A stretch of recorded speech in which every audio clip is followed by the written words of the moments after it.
All right, we are live streaming in 3, 2, 1, action. Good evening. Today is Wednesday, March 17th, 2021, and this is the Hendrick Hudson School Board of Education meeting. Can I get a motion to open the meeting, please? So moved.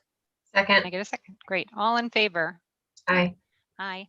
Any opposed? No. Okay.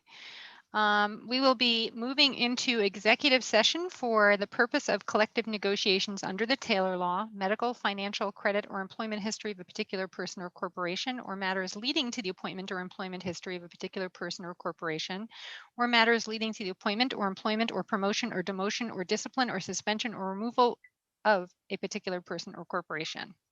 Blah, blah, blah, blah, blah, blah. Yes, I think I'm getting used to this now. Can I get a motion to move into exec, please? So moved. Can I get a second? Second. All in favor? Aye. Aye. All right. So for the public, we should be back at about 7 p.m. And we will see you then.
Greg, are you there?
Hey, Greg, you there?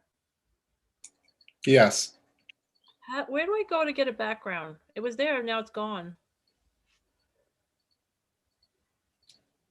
If you need to re-download the graphic, I believe it's on the website. So where in settings do you go to do that? Like where, I thought it was in these three little. It should be in virtual background. The upward arrow next to start and stop video should allow you to choose virtual background. Okay, I got it. I see. Okay, thank you. You're welcome. Oh, there is none. Greg, this is Margaret. Can I just say thank you for all your patience today with that crazy calendar? Anytime. Not a problem. You finally got the parent one, am I correct? Yes, and I believe Carmen has it on board docs as well. Excellent. Thank you so much. Hmm.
All right, it looks like, is Lori missing or I'm just not seeing her tile? I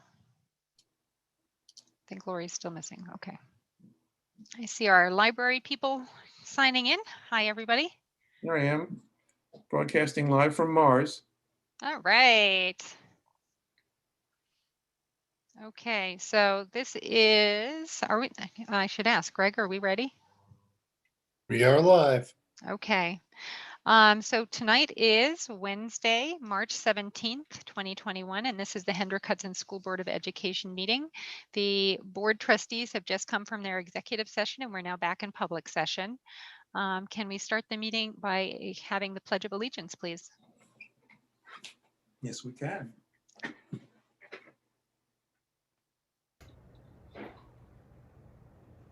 I pledge allegiance To the flag of the United States of America and to and to the republic for which which it it stands, stands, one one nation, under God, indivisible, with liberty and justice for all.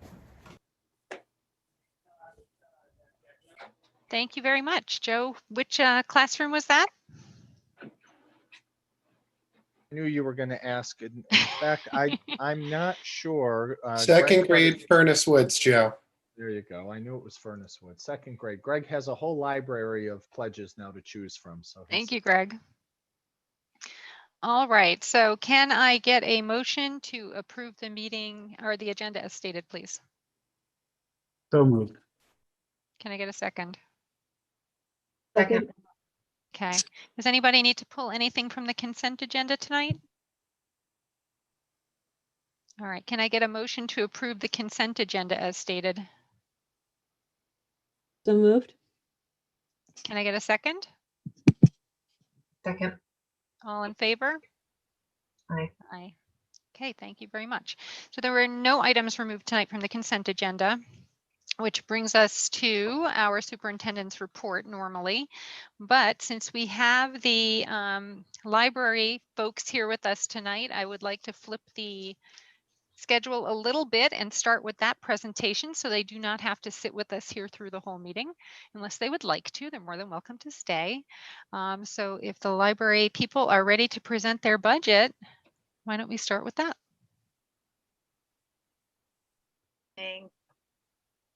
President Abraham, Mr. Hochreiter, and members of the Board of Administration. My name is Cynthia Neff, and I am President of the Board of Trustees for the Hendrick Hudson Free Library. I am here virtually tonight, along with Library Director Jill Davis and some fellow trustee members, Phil Brandon, Mark Geisler, Kevin Quigley, Charles Smith, and Barbara Burke. I'm here to present the proposed library budget for fiscal year 2021-2022 and request that it be included as a proposition on the ballot presented to the public on May 18th, 2021. The library's proposed 2021-2022 budget reflects a 5.3 levy increase, which is a 0.02% budget to budget increase. This represents approximately a $58,183 increase over last year's levy request, with a budget to budget increase of $327. The average taxpayer in the town of Cortland will see an annual increase of $7.87 per thousand of assessed value, and Peekskill taxpayers will see an annual increase of $17.56 per thousand assessed value. For the average taxpayer living in the town of Cortland, this means library services will cost approximately $213 per year, and in Peekskill, that number would be $124. As we all know too well, 2020 was a challenging year for our community, the state, and the country, and the world. The pandemic changed so many areas of our lives. The library was not without its own challenges, but found a way to pivot and continue to provide valuable library services to the community. Here's a little bit of what we accomplished. We reopened our doors by appointment only on June 22nd. We continue to be one of only 3 libraries in Westchester who are allowing patrons into their facility. We plan to go back to normal operations April 5th. We secured a grant for 10 hotspots and internet service for 2 years to be designated for district students only. We processed 321 passports and provided virtual notary service. We designated an additional $7,000 for the purchase of electronic materials. From July 2019 till June 2020, our checkouts of electronic materials went up 75%. That's 32,000 to 124,500.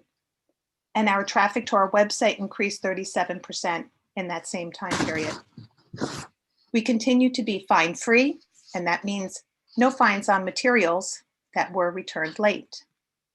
And through the generous donation of the Dwyer family, all of our littlest patrons' fines were wiped clean. Our children's department offered 218 programs with 2,560 in attendance. Of those programs, 31 were held outside and 11 were virtual. Our adult and teen services held 104 programs in person with nearly 2,000 in attendance and 125 virtual programs with 1,731 in attendance. So this included outside programs like our very popular coffee house concerts, which were held on the front lawn, our end-of-life book collection, which allowed residents to bring us their old books for recycling, and the county shredding truck, which is always well received. Actually, our next shredder visit is June 12th this year. It's easy for me to share these highlights with you. However, the library, like the school district, is now facing the loss of pilot money with the closing of Entergy. The budget we are presenting tonight includes a reduction of approximately $87,000 in pilot money, with greater losses still coming. Our mission is to provide services. We are not a revenue-producing entity. Therefore, we continue to search for ways to offset this loss. As we mentioned last year, the library is an official passport acceptance agency, and even in the year of COVID, we collected over $8,000. Our green initiatives, which began back in 2012, have saved taxpayers over $21,000 in electric charges, which is a 61% decrease in that expense. That's an 86% decrease in electric usage since 2012. While we are proud of all that we did in 2020, we miss seeing our patrons in person. The excitement and activity of our summer reading program and the summer camp we host in conjunction with the school district. The library's board's goal is to provide the same level of service and programs to our community, and we feel that this budget reflects our commitment to that goal. We look forward to a bit more normalcy of services in 2021. So I'd like to say thank you for the opportunity to be here to present the library's proposed budget to be included on the May 18th, 2021 ballot. Thank you.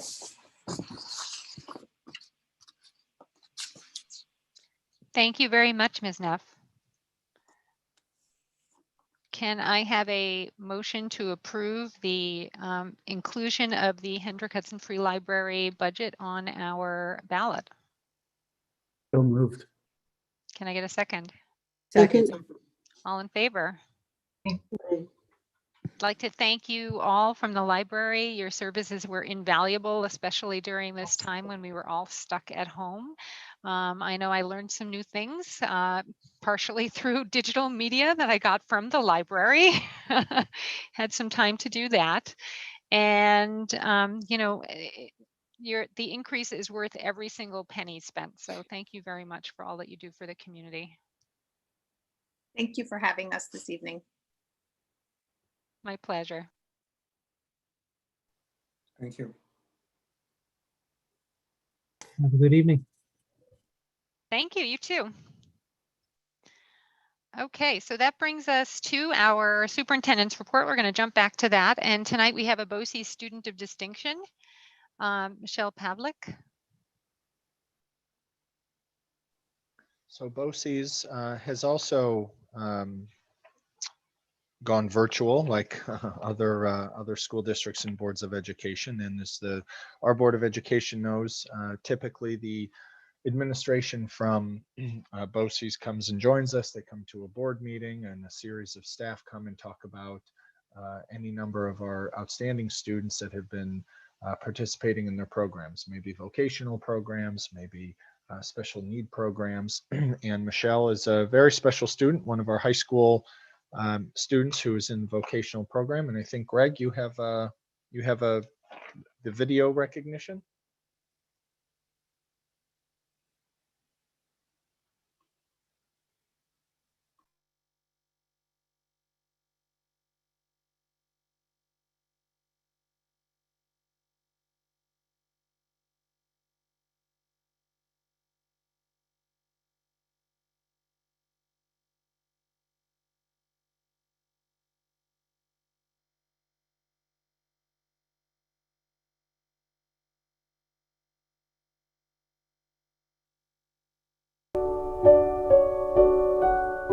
Good evening. It's with great pleasure that I join you to announce this month's recipient of the Student of Distinction Award at Putnam Northern Westchester BOCES. This award is a significant achievement for any student, having been recognized by our staff for outstanding performance and personal growth. Also want to take a moment to thank you for your continued support. We value our relationship with your school district, your superintendent of schools, and staff. And as a BOCES, continue to look forward to serving your needs. And now for the presentation of the Student of Distinction Award. Hi everyone, this is Steve Lowry. I am the Executive Principal at Putnam Northern Westchester BOCES, and I'm here to congratulate Michelle Pavlik, who is our Student of Distinction from Hendrick Hudson High School, who is in our cosmetology program. Now, Michelle has been with us for 2 years, and she is an outstanding young lady. She is a true representation of what the Tech Center stands for. She is a role model not only for her fellow classmates, but for the faculty and administration here at the Tech Center. Michelle is a bright young lady, has a wonderful personality, and is definitely someone who is on the path to success once she graduates high school. It is my pleasure, again, to congratulate Michelle Pavlik, who is our Student of Distinction from the Cosmetology program in the Hendrick Hudson School District. Congratulations, Michelle. Hi, I'm Jill Boniello, cosmetology teacher at PNW BOCES Tech Center. Michelle Pavlik has been chosen as the Student of Distinction for Hendrick Hudson High School for the Tech Center. Michelle is a role model student. She's a National Honor Roll Society student. She's extremely conscientious. She strives to do her very best at all times. She's highly motivated. She's kind, she's caring, she's always willing to lend a helping hand in the classroom and to other students. Michelle is what any employer would look for an employee. I feel she will be a true success at whatever path that she takes in life. So congratulations, Michelle, we're so proud of you. Hi, I'm Meredith Markolovic, an English teacher at the Tech Center. Michelle lights up the room when she walks in it. She has a magnetic personality that draws others towards her. She always makes us laugh. She's always smiling. She has a great rapport with her peers and with her teachers. And we wish we had 1,000 Michelles in class, and she is well deserving of this honor. So congratulations. Michelle, it's an honor to present you with this award for Student of Distinction. We're so proud of you. You worked so hard to achieve this. Congratulations. Thank you.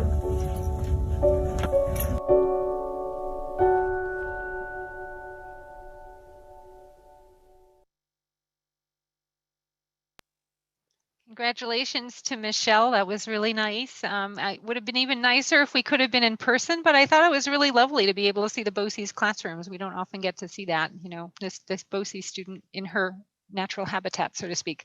So thank you very much for that, and congratulations again. Congratulations, Michelle.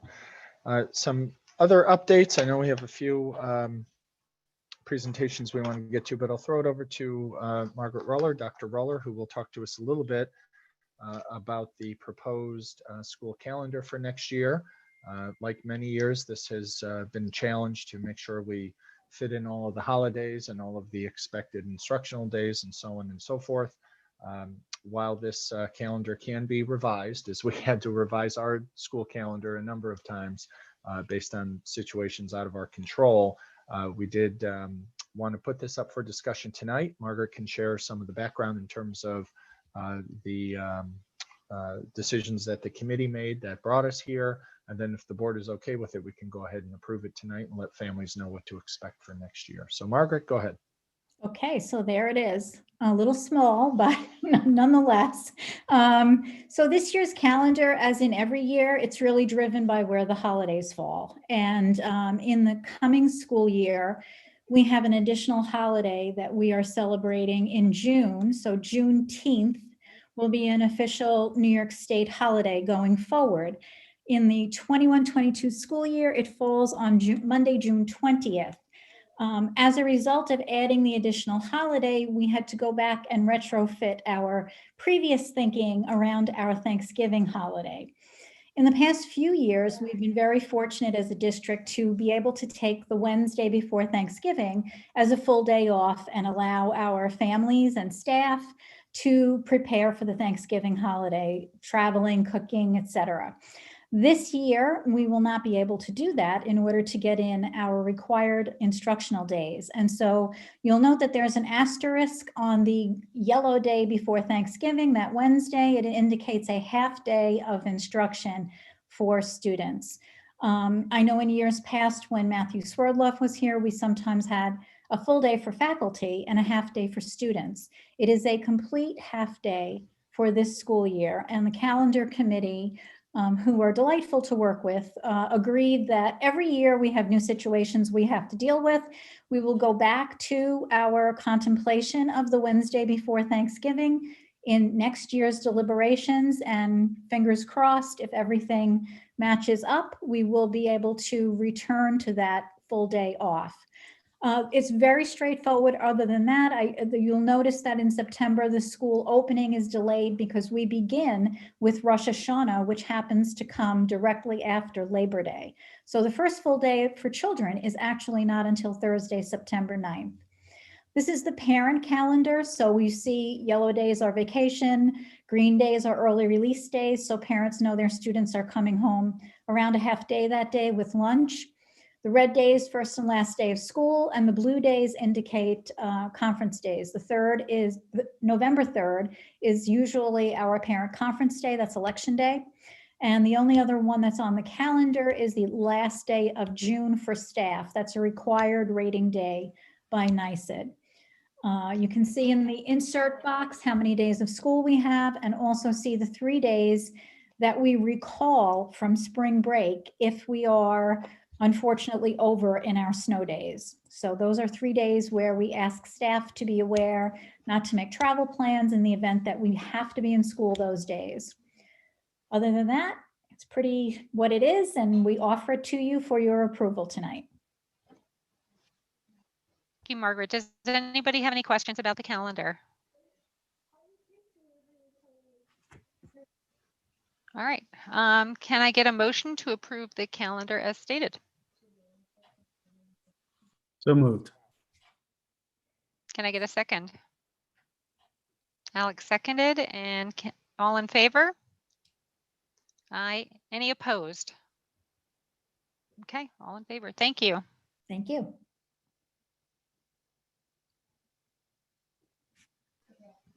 Okay. Some other superintendent's reports. Wanted to fill everyone in on our quest to meet and communicate with the community regarding the Princeton plan.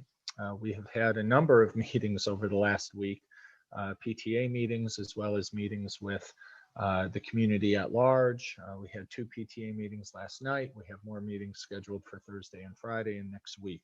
An email blast went out earlier this afternoon to families and actually to everyone for which we have an email.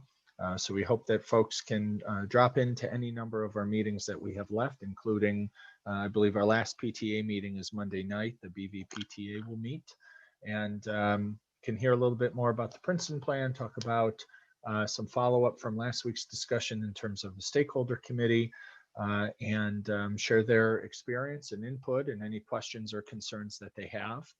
On Monday and Tuesday, obviously I was there as well as Lisa and Margaret, and we had a number of board members present and some familiar faces, but we also had some new faces. I think in each of the meetings we had around maybe 30 participants, and it was very casual and conversational, which is important, especially given our current digital environment that we're in right now. We have posted a link for folks to send their questions in advance. And the reason that's important is because that will frame the discussion for that particular meeting. And we let everyone in, we establish some ground rules, we hit record, and then basically we just do a Q&A for about an hour. We're trying to keep the meetings to an hour to respect everyone's time, especially the meetings that take place during the day. So if you haven't made it, please try to attend. I think the folks who have attended came away with a better understanding of what and why, and we came away with a better understanding of folks that support it and why they do, or some folks who are hesitant, or folks who have additional questions or considerations. So we're committing quite a bit of time and staff to the process, so we hope that folks are able to join us, even if it's for a little bit. I just wanted to say there are board trustees that are attending these meetings. I know Joe answered that. That is one more venue for us to hear what you're thinking and how you're feeling. The board trustees are not speaking at these meetings. It's an opportunity for us to hear the public speak and to have their questions answered. We have plenty of time to have our questions answered during our regular board meetings. So we're leaving the floor to you guys. And as Joe said, they've been really very kind of collegial. Everybody's on the Zoom meeting. Some people decide to use it, others don't, but you can ask questions in real time, as well as the emailing of the questions ahead of time. But emailing questions ahead of time certainly helps Joe know what to be prepared to answer, as well as Margaret and Lisa. Does anybody else want to make any comments about their attendance at the meetings? I will. I'm sorry. It took me a second to mute there for a second. I want to thank Joe for doing this. I think it was very important to I think Joe did a very, very good job explaining everything, and then allowing our people to talk. I know they've been dying to speak and ask questions and have a conversation. And the ones that I went to were very well attended. Last night, there was over 80 people at the Blue Mountain Hen Hud one. And then there were over 30 at other ones. So I think getting the word out is very, very important for people. They really want to talk to us. So I think that was very helpful. Make sure you go to the rest of the meetings, everyone. Okay. Thank you again.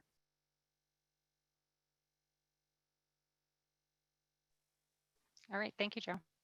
Okay. And the last item before we head to committee reports and then some presentations is we are preparing a survey that will go out tomorrow to middle school and high school kids. Over the last number of weeks, I've been reporting to the board about the potential of inviting more middle school and high school students back, hopefully more than just 2 or 3 days a week. We didn't believe we needed to do a survey, but we really do. We need an idea from families whether or not they intend to send their children back, and also whether or not they need transportation. The reason that's important is because we will need to identify whether or not we have enough classroom space to welcome the students back if they indicate that they are coming back, and to how many days a week they are, as well as PPE. The only way that we can reduce our social distancing lower than 6 feet is to have physical barriers, or in this case, they are plastic barriers that go on desks, or some may go on tables and cafeterias, lunchrooms, so on and so forth. So if you are a parent of a middle schooler or a high schooler, look for that survey tomorrow. It's basically, I think, just 4 questions. And then our team will review. We'll put together some mock schedules to see what attendance would look like, see what bus capacity is, and then obviously put a price tag to the cost of opening up our doors more often. We just want to give a little bit of caution and pause that this does not mean we are out of the pandemic. In fact, today, and we still have a few hours today, but today is the first day in a number of school days we haven't had a positive case reported. So the virus is still alive and well. It is out there. While our staff are getting vaccinated as quickly as I can, it's still a threat. So we can't let our guard down, but it's important to let parents know that this is a shift. The health department has permitted school districts to shift from wearing a mask and 6 feet of social distancing, that if school districts move within 6 feet, we need additional PPE, and in this case, those would be barriers.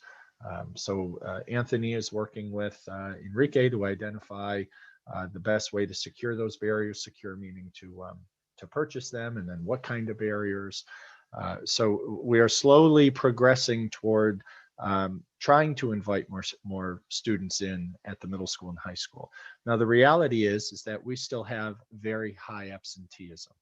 On any given day, we have around 30 to 40% of the students eligible to, I should say it the other way, anywhere between 60 and 70% of absenteeism, meaning the students who are eligible to attend based on cohort, around 60 to 70% of them are not. And it fluctuates each day, but our in-person attendance in our current model is very, very low. So we're really asking parents to think about this shift. And if they do identify their son or daughter as someone to come in more often, we hope that they send them, because we are making very significant decisions. A series of dominoes and actions need to be taken in order to make that space available and to make a significant purchase. So again, I say all of this as a caveat that while we're permitted to move forward and try to bring in more students, there still are some very significant hurdles and threats. One of them, just at the high school, for example, is cafeteria space, as well as performing arts and music program. That is a concern in terms of physical space and being able to spread students out. So the survey does not mean it's happening, but our decision-making process will certainly be informed by families who wish, or at least identifying that they're interested in coming back. So that survey will go out tomorrow. We're going to try to close it after a week.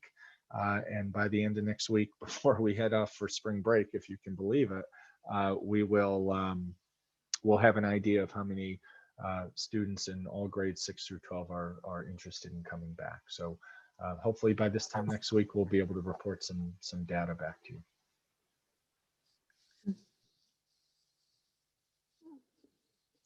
Carol, I have a question, or Joe, for you. I was just wondering, so the choice that the parents are going to be asked to make is whether they would opt to have their children come in 5 days a week or be completely remote. There wouldn't be an option for 2 or 3 days a week or anything else. It's just a 5-day-a-week option and a remote option, correct? Well, right now, the families that are remote and committed to being remote for the rest of the year. That's why the in-person model works, particularly at the elementary school. So what we're asking parents is, if the opportunity is available and they currently are a hybrid student, they're coming on the rotation, would they send their children more often than just 2 or 3 days a week? Now, they always have, the right to not send their child every day, because we've accounted for their space. But the commitment is that if you're not full-time remote, then you're coming in on a rotation. And the question is, would you come in more often? If they indicate yes, and then decide, oh, gee, there's a spike or things are dangerous, they can stay home and dial in, or just go in a couple days a week as the model has sort of evolved over this year. So we're not making them choose all or nothing. We just need to know what the potential full liability is, meaning if everyone showed up on a particular day, are we prepared? Do we have space? Can we feed everyone? Can students be socially distanced? Do we have enough barriers? All of those trickle down. So we have, and same with transportation. Liz needs to know what the greatest number of students would be on a bus in case she needs to reroute some buses. Alex? Regarding the timeline, so if the survey goes out tomorrow, due next Wednesday, decision by the Friday before break, do you have any idea when we could anticipate, fingers crossed, that kids could come in more often? Do you know that far down the line yet? Yeah, we don't know, because that number will determine what type of PPE we need to get and how quickly we can get it. You know, businesses are doing very, very well if you make plexiglass boards these days. And there's different kind of PPE. There are the trifolds that kids could carry around with them and just put on their desk or in their cafeteria. There's the PPE that some of our offices have, especially the PPS office has a lot of the desk barriers that are, you know, really big, and some of them need to be screwed in or somehow fastened to a desk. So the information we receive from parents will direct us which avenue of PPE to order, and then it's going to be contingent on how quickly we get it and what the when it will be delivered. And we may need to phase in. We may need to do just a couple grades every few days or every couple of weeks until we can get everyone in. That will be matched up with what PPE we have to order and when it will arrive. Okay, thank you. I mean, I'm just hoping we can give parents as much notice, because some people make they're making long-term plans over around these days. So if we can give parents as much notice as possible. Thank you. You're welcome. Anybody else have questions? Oh, Lori, it looks like you have a question. Yes and no. We're talking about our budget season right now. We know that there's money for all this, you know, all this big American Rescue, all this kind of stuff. Are we being reimbursed for this PPE? I know the answer. I just want to hear us say it. The answer is no. Yeah, I know the answer. I just you know, and this is going to be very interesting what Joe just said. I was talking to my counters in other school districts that everyone is ordering it. So you can imagine, if we're talking just Westchester County, is 100 school districts times the average 2,000 PPEs, we're talking 2 million. So we might order it and they might say, we don't have it until June. So and then things can change after that, and they're going to say we don't need it. You know, we might as well just buy clear plastic shower cloths, or believe it or not, a lot of us have done that. The cost is not minimal. We're talking close to $100,000. So the board also will have to make a decision, even if we decide to do it for, let's say that we can order it and they tell us mid-May. The board will have to make a decision if for, you know, a month of school is worth spending $100,000. Many variables that Joe and I and everyone else is discussing, because it's not that simple. I know. I do have another question regarding, I don't know what our policies are, and I know we can't tell parents and, you know, kids to feel safe, but are there any, if a kid decides to be the hybrid child, are they supposed to be in school? What policies do we have regarding that? Like, what happens if, you know, they're supposed to be a hybrid student? Like, I know what the situation is for me, but what are we doing at Hen Hud if kids are saying they're supposed to be hybrid and, you know, test day, they don't show up, or they're playing sports, but they're still, I'm okay with all this, but what is our, you know, it's up to parents, obviously, you know, what are we doing? Everything is backwards. And what I mean by that is the permission that the governor and the state education department gave schools was extreme flexibility in terms of policies, attendance, you name it. A year ago, not necessarily a year ago today, but a little over a year ago, if you did not attend school or you were late and you didn't make it by a certain time, you were not eligible to participate in athletics. You couldn't practice, you couldn't play a game. It is a complete 180 these days, because teams, I should say individual students, but teams are staying home and receiving remote instruction and then physically going to school for practice and games, because they do not want to be swept up in contact tracing or, you know, potentially be exposed to the virus. So that's one example of leniency that the state education department has granted schools because of the governor's executive order. Like many districts, as long as you are present, then your attendance counts. And presence mean we see your face on the screen or you're physically in front of us. Right. And that's why in-person attendance drastically dipped, starting around Thanksgiving and certainly through the new year, is because that's when the virus spiked. And I think families realized, at least for the kids that were being successful remote, don't risk it. Let's not risk contracting the virus or having the quarantine, so on and so forth. And there is a pretty good correlation that as more sports are being permitted to play, fewer kids are coming to school because the season now is so small or so short, right? And the kids are actually afraid that if one of them gets it, the whole team gets it, and then they can't play, and then the season's gone, and they've not.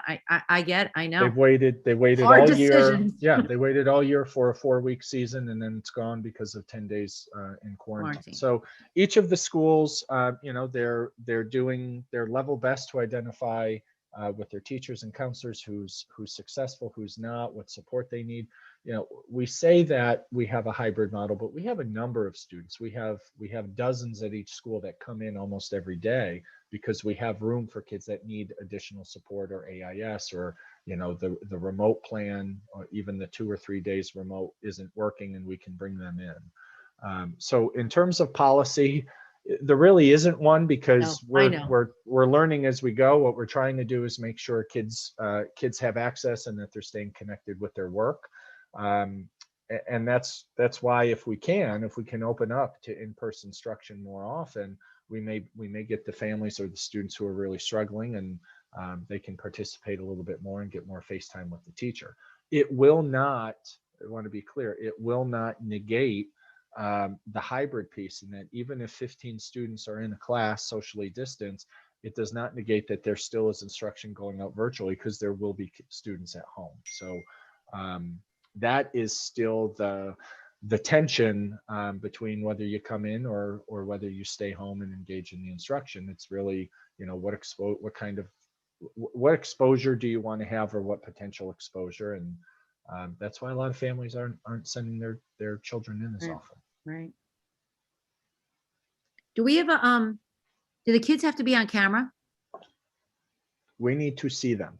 Yes. Excellent. In order to count as being present, we need to see them. And I promise you the phone calls go home, because then I get the phone call saying, wait a minute, my kid was on and the attendance officer said they weren't, or so on and so forth. And, we've had screenshots of computer screens proving attendance. And it's just, it's been a very unique year trying to create normal processes and protocols in just a much different environment. Thank you. Okay, I'll toss it over to, I know Margaret and I are going to share some presentations, so why don't we start with Lisa in terms of some PPS updates. Hello, everybody. As you know, this is the major time for CSE and 504 meetings. So we are in the full swing of that, at least secondary. We are still pausing on elementary until we know where we're going to go with the Princeton plan, because we really don't want to hold multiple meetings. So we are paused there, prepping for those in the next probably 2 to 3 weeks, getting them all scheduled. So we'll be on track for that. And as we talk about CSE meetings, I also want to make sure that parents are feeling free to reach out to PPS. Many things are out there about reduction of staff and changing of programs and many different things out there. And I think the more people, as we said in SEPTA last month, the more people that reach out and have conversations with either Mr. Matera, myself, Ms. Gargiulo, that we can answer questions and be ahead of it before the game of telephone happens sometimes. Sometimes we hear a piece here and a piece there, and it's not always the full story. So we are encouraging people to call us before CSE meetings, reach out, ask questions. We just want to have accurate information out there and make sure that everybody is on the same page. We also have already had districts started contacting us for tuition-based students for next year, which is a great thing to happen. Unfortunately, we aren't really sure what our programs will look like going forward, but we definitely have had conversations with districts and prepping for the fall. We are prepping for some training at the middle school level for the gen ed and special ed teachers with one of our local consultants that we've used in the past for some collaboration of teaching in different models. So we've just been very busy talking about classes in summer and prepping for extended school year as well, and really taking into account not just the academics, but possibly, and most importantly, the social emotional piece of it for the summer, and really starting to get creative with programming. I've actually had Joe and I have worked together to create applications for new programs for the state level to be approved for the summer. So we can actually make sure that we're servicing the students that need to be serviced. We don't lose them over the summer, and we really ensure that we come back full swing in the fall, and hopefully we come back to normal in the fall. So that's where we are in PPS. Not a lot going on right now. Thank you. Sounds like quite a lot that's going on, actually. We are. We have a great day, so we always have a good time. Margaret, you want to give a couple updates and then we'll. Sure. The most significant update is around testing. So this is get ready for testing season. And we actually just received updated guidance yesterday from the state in regards to the 3 through 8 program. So the Regents program at the high school, this year they will only be administering the English Regents, the Algebra 1 Regents, Living Environment, and Earth Science. All other Regents are postponed for the year. There will be no August Regents as well. At the 3 through 8 level, we are testing. We found out yesterday that instead of the 2 booklets, which we have all become accustomed to, the district has the option to only administer book 1. We are taking that option, thank you very much. And in the coming few days, we will be surveying parents to determine participation at each grade level. As you might imagine, complying with social distancing will create a challenge at every school as we assess a grade level at a time. So we will be asking the parents of 3, 4, 5 students, both those in person and those remote, to share with us what your intention is.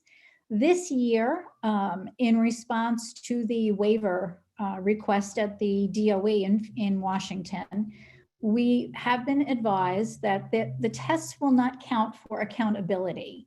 So in the past, one of the major ways that school districts are held accountable is participation rate.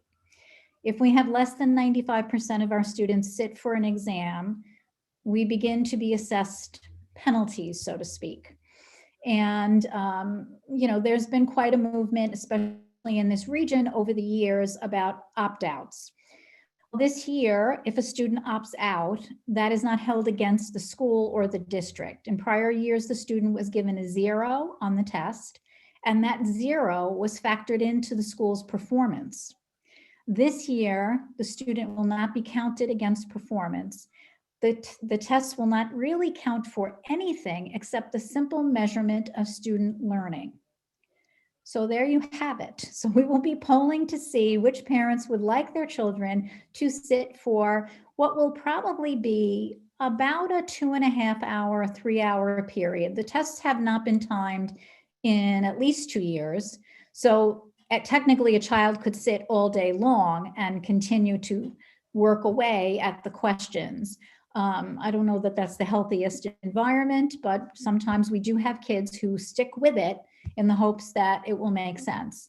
So we're trying to get a handle on that. We're hoping to send that out tomorrow morning to grades 3, 4, and 5 with a cutoff of next Friday so that we can then assess the type of space that will be needed at the schools, the number of proctors, whether or not we will indeed be able to hold other instruction at other grade levels.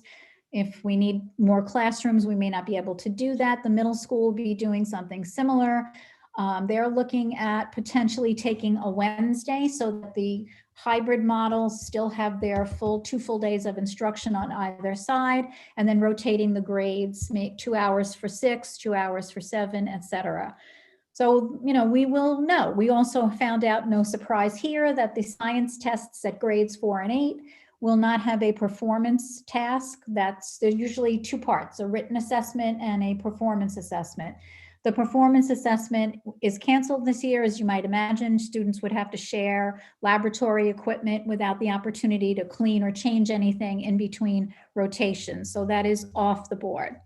The NICESLAT, which measures the proficiency of our second language learners, is on. And I am glad for that because many students are being held in ENL services because they cannot be assessed. And that's the only way out of ENL. So that's a good thing. And our ENL teachers through the district and their corresponding administrators are working hard to create schedules in the building to get students in for all of the modalities in the NICESLAT. So we feel very good about that. And that's the testing update. I will keep you informed as we learn about our participation, likely when we come back from spring break. The ELA test is at the end of April, the math test at the beginning of May, the science test is usually, they give you a window, and I think the written test is the first week of June, if I remember correctly. So that's where we stand with testing right now, and we're all, waiting to see what information comes our way. Thank you, Margaret and Lisa. Does anybody have any questions for our administrators? All right, Joe, I think we can move on to presentations.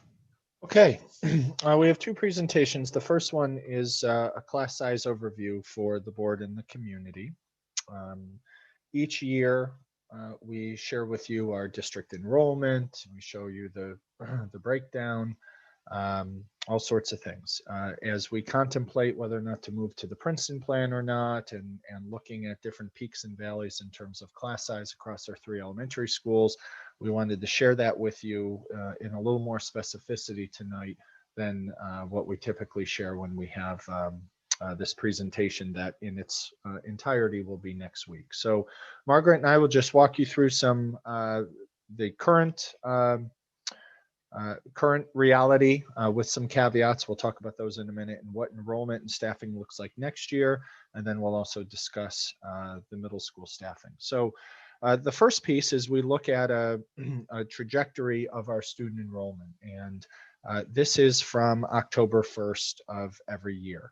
So this is typically Beds Day. This is a basic reporting day where we send all of our student enrollment, our teacher information, staff information, demographic information to the state education department. So as the notation at the bottom shows, these are all of our students that basically are enrolled in our schools or private schools, as well as students with special needs that are out of district. So we basically have 2,300 students that are eligible for education. If you go back to 2013, we had just shy of 2,600. So we share this because our demographics are changing. Our student enrollment is down. If we move this chart further to the left and went back 10 years ago, we have experienced about a 10% enrollment decline in the last 10 years. And over the next couple slides, we'll show you where those impacts are.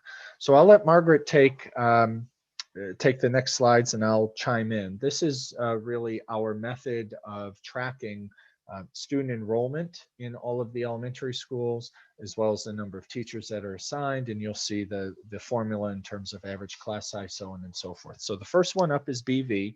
This data is as of today. You see that that's time stamped up in the left corner. And I'll let Margaret talk about this chart as well as some of the different colors and what they mean. Muted. First thing you'll notice under the date stamped is that the numbers in pink are the projected kindergarten numbers for 21-22 for each school. Those numbers come to us from Infinite Campus. So it's the program telling us that we have students already in our schools with siblings who would be of age to come into kindergarten in the coming year. That's not necessarily the actual number, but it is the number we start from as a guesstimate. Sometimes things happen, a family moves and that number becomes 36. Sometimes families move in that we haven't anticipated and that number becomes 42. And kindergarten enrollment is always a funky thing. Very often we have students showing up halfway through September. Oh, school is on, here I am. So that number can fluctuate greatly in either direction, but nonetheless, it's there for us as a planning tool. So that's the first thing. You see in the purple, the cap size, which is board policy for every grade level. And then you see two blue columns that represent what BV would actually have looked like if this were a normal non-COVID school year. That is the number of sections they would have had at every grade level and the corresponding number of students who would have been in person with us under a normal set of circumstances. That isn't what's currently happening because kids are remote. Some of BV's students are right now at Furnace Woods and Frank G because BV did not have space with social distancing, but we wanted to compare apples to apples. So we wanted to show you what it would look like if we were actually in a regular school year. The sections in yellow show you what next year is projected to look like. So you see the number of sections that they would have at each grade. In some cases, we go up a section. In some cases, we go down a section. You see the actual number of students as of today that we know are enrolled in the sections that will roll forward, first grade into second, second into third, and so on. Next to that in the white column, you see the number that is needed in order to split and create the next section. And you can see right now that there is a fairly healthy distance between that yellow column called enrollment and the white column of need to split. That's a good thing. On the far right is the average class size, and those are terrific numbers for BV. There isn't really a class that is close to the cap, close enough to make us worry at this moment. Again, this is a fluctuating document. Laura and I start this document every year at this time. The three administrators and their corresponding assistants update this regularly for us. It's a way for us to track both FTE in Laura's case and program and enrollment in my case. So this is BV's story, an average class size next year of 19.5. They drop slightly in student body from 301 to 292. We will maintain the section number at 15. I want to move on to Frank G. Okay, same basically layout for Frank G, so nothing to explain there. Again, we're comparing what they would have looked like were we in regular session this year in the blue to what we hope to look like in regular session next year in yellow. A slight decrease in their total number of students. We will maintain 20 sections. The average class size at Frank G is 20.3. They are close to their, where are we? You can see the caps on the right-hand side. So first grade is the only one here that I am, no, I'm sorry, third grade too, worried about in terms of, will those numbers hold? Will they decrease? We don't know that. But again, it's why Laura and I started this early. And every week when we have an update, we go in, we check it out, and we try to plan from there. Occasionally, it may mean a section goes down in enrollment and we can move a teacher. And perhaps that teacher goes to an area where the enrollment surprised us and increased, and we might want to reduce the section. So we have a 20.3 average for Frank G so far at this point in the year for planning. Take a look at Furnace Woods. Again, same layout, same pink projections. If you look at the bottom, they go up a section and their class size drops slightly. Right now, they have a projected enrollment of 43 in their kindergarten, which is fairly large for their past few years in K. If you look all the way on the right, you can see their average class sizes. I'm sure everybody looking at this is looking at grade 5 and saying, oh my, we left that at one section because that is the cap. And we need to have a little time expire before we have any conversation about that. The cap is 26 for grade 5. We would have, if this were not a COVID year, we would have had, if you can look on the left, the same situation in grade 4. And I think we can all remember that we did have this conversation about grade 4 at Furnace Woods last year. And the decision was made to leave it at one section, and that teacher was moved to Frank G and took the place of a retirement in that building at grade 4. Obviously, with COVID, we did not continue with that plan because we needed to reduce class size to make room for social distancing. So that same question rolls forward into 5th grade.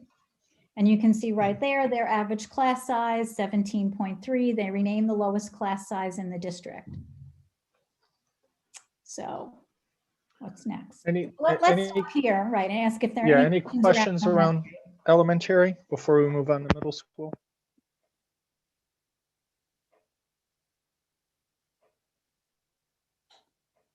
Okay. Okay. On to middle school. So this is in similar fashion. We tried to replicate the models Margaret just shared for middle school. So the top row is our current construction in 6th, 7th, and 8th grade with 2 teams per grade level. And currently have had everyone returned in a normal situation, as Margaret shared. Those are our average class sizes in the middle school, just under 19 in 6th and 19 in 7 and 16 and 8. Rolling those students over, so bringing in the current 5th graders going to 6th grade next year, and 6th grade and 7th grade move up, you'll see the average class sizes there. Because we were looking at class sizes, and as we're contemplating, what potential budget reductions are out there that we need to explore, we worked with the principal, Mr. Owens, and said, what could happen in terms of the low enrollment? Would we be able to merge teams? Would we reduce a team? And so he and his counselors, and then ultimately Margaret and I got involved and said, if we were to reduce a team between 7th and 8th grade, and this is where things get a little tricky and convoluted. 7th grade and 8th grade teachers can teach 7th and 8th grade. A 6th grade teacher cannot teach 7th or 8th grade unless they have a very specific and particular certification. A 6th grade teacher can teach 5th grade, 4th grade, and going down to elementary, but it's very atypical that a 6th grade teacher can go up the ladder. So really, this is just some math and moving numbers around because we have discussed what other potential reductions might we need to consider in order to drive down a tax levy, whether we pursue Princeton plan or whether we don't. So this would be reducing 1 team. What that means is that 1 team would teach a little bit of 7th grade and a little bit of 8th grade. All right. The kids would still be in a team. They would still move through their courses together, but the team of teachers would have basically a split schedule. Half of their classes would be teaching 7th grade and half of them would be teaching 8th grade. It's not uncommon for some middle schools to do that, especially to do that when they're experiencing an enrollment dip in order to try to right size the staffing or make sure that average class sizes stay within a margin that the board and the community feel comfortable with. So what that would do is comparing the blue square, the top blue square, which would be status quo next year, versus what it would look like if we had a split team between 7th and 8th grade. You see the average class sizes. 6th grade remains the same because there wouldn't be any changes in 6th grade. But 7th and 8th grade would go up just about 3-ish kids in 7th grade and a little over 2 kids in 8th grade. So we have been having discussions around what other potential savings could be out there. Do we have the retirements that could, we could just assume those positions and not rehire. We don't for the entire middle school. And just to recall, a middle school team includes an English teacher, a science teacher, a math, and a social studies teacher. So if we were to reduce a team, just so everyone understands, a team would be those 4 teachers. We would reduce them and either we would not refill those positions if those individuals retired, or we would have to lay them off. The other caveat or important distinction here to share is that The way seniority works is by your function. So depending on your certification and what your assignment is in our district, you may be accruing seniority as an elementary teacher. You may be accruing seniority as a kindergarten through 12th grade teacher, or sometimes a 7th grade through 12th grade teacher. Most of our middle school and high school teachers that teach math, English, science, social studies, for the most part, are qualified to teach any grade level between 7 and 12. And the reason I share this is because if we were to move forward with reducing a team, it would be the least, and we did not have a retirement or a resignation, it would be the least senior staff member, grades 7 through 12, that teaches English, math, science, or social studies. So that person might work at the high school and not the middle school, but that's where you would refill the position. This was a conversation we had a few months ago talking about the Princeton plan, that the Princeton plan would reduce 14 positions. Most of them are K-5 positions, but other positions are K through 12. So in the Princeton plan, if you recall, we would reduce a music teacher. That would not necessarily mean an elementary music teacher. It would be the least senior music teacher in the district, because their seniority is accrued from K to 12. All right, so that's a very important distinction that we wanted to articulate. This is, again, a little more breadth and depth from our typical class size report, just because we have a lot of other very similar debated items that we're talking about, particularly the Princeton plan, and as we've been discussing, declining enrollment and what impact that may have or could have on staffing. So we wanted to go an inch wide and a mile deep in terms of elementary and middle school. Some of you may be asking, well, what about high school? High school is a little different animal. And the reason is because the kids self-select what courses they would like. And that's a really, really good thing. It gives our high school kids ownership. There's a course catalog. They meet with their counselor. They pick what they enjoy and what they want to do. The issue is that choice, and giving about 750 high school students choice in building their schedule, is it takes a really, really long time. So the high school schedule really, in terms of getting all of that input fed into the system, we're still a number of weeks away, but we'll have a similar conversation with the high school after students get registered and after schedules are identified. For example, if students go to BOCES in the morning or afternoon, that will affect the schedule. Certainly, as Lisa mentioned, we're in CSE season, so different changes to IEPs will impact high school schedules, but that analysis is on the horizon. We're just not there yet because of the process of kids choosing their courses, and especially doing it remotely, it's taking a little bit longer. And we will have similar questions with the high school, I'm sure, about class size. You know, do we want to run an elective if there are only 8 kids registered for it? Or do we want to say, we'll run it again next year and hopefully we'll have 16 kids in the second year? I'll say this, I know Joe's been saying it at certainly every meeting I've been at where this has come up. This is not the partner to the Princeton plan. This is a question of enrollment, which, as all of you know, is a conversation we have every year at elementary. We haven't had it at secondary, but we know that we have a declining enrollment, and we certainly have smaller and smaller class sizes. So at some point, it makes sense for us to say, do we need to right size our staffing? Is it appropriate to do so?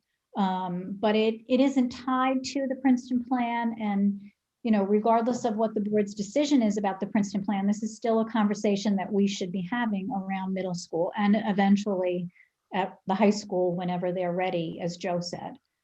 So there you have the numbers, again, trying to compare apples to apples for everyone so we can see what it looks like and what it could look like. Does anybody have any questions? Alex? So from a student's perspective, nothing's going to be different for our 7th or 8th grader. They might have a different teacher than they would have, and there might be a few more kids in their class. But from the student side, they won't know any different. Nope. Correct? The teachers will have an increased burden because they're going to have to be teaching 2 different levels, but right. okay. And honestly, and you know, I'm sure everybody's aware of this, but 7 to 12 teachers, our high school teachers do not teach a grade level. They teach courses at many different grades. So it's not as though I'm a 9th grade ELA teacher and that's all I teach. I might teach a 9th grade class, I might teach an AP course, I might teach a 10th grade class as well. So, you know, that certification gives us as administrators a great deal of levity in terms of where we place you. The only caveat to that is science. Science is the only content area where the certification is course-based. So people have a chemistry cert or a biology cert. They can't teach out of that certification. We're very lucky in Hendrick Hudson that most, if not all, of our science teachers are multiple certifications. So we have a lot of movement available to us with folks. That's a good thing. And honestly, you know, Laura and I tell the teachers that every year, go and get more than one certification. Don't leave yourself stranded that if the district has to eliminate the only thing you're certified in, you don't have a job. So the more you bring to the table, the better off you are and the more attractive you are as an employee, because I have some flexibility with how I can move you if I need to. So it's times like this where that becomes a really important conversation at all levels. Okay, thank you. And my second question is, this would not affect our students that receive special ed services in the middle school at all, right? Yeah, and thank you for mentioning that, because of course I had my own notes and asterisks. All of the students who receive special education, whether it's through the ABC program or they're in special class, self-contained classes, those students are taken out of this equation. So yes, to be super clear, this is not any program reduction or nothing. This really is having one team of middle school teachers that will teach a little bit of 7th grade and a little bit of 8th grade. And because of declining enrollment over time, that's why the increased class size is not that significant. I'm gonna just add something real quick, if that's okay, because I just remembered I spoke about this with John and Anicia. I also want everybody listening to know that there will still be AIS math. There is still AIS reading at the middle school. That is not, you know, in this conversation. So we have a pretty good staff with that at that school. We've been pretty successful in those models, thankfully, over the past few years, and that will continue. And it's hard to predict what the COVID landscape will look like in the fall, but potentially we might need these staff members if we still have to have, no, I guess no, because we'll still have hybrid teaching, or we don't know. We just don't know, right? Would COVID impact this decision? Correct. Yeah.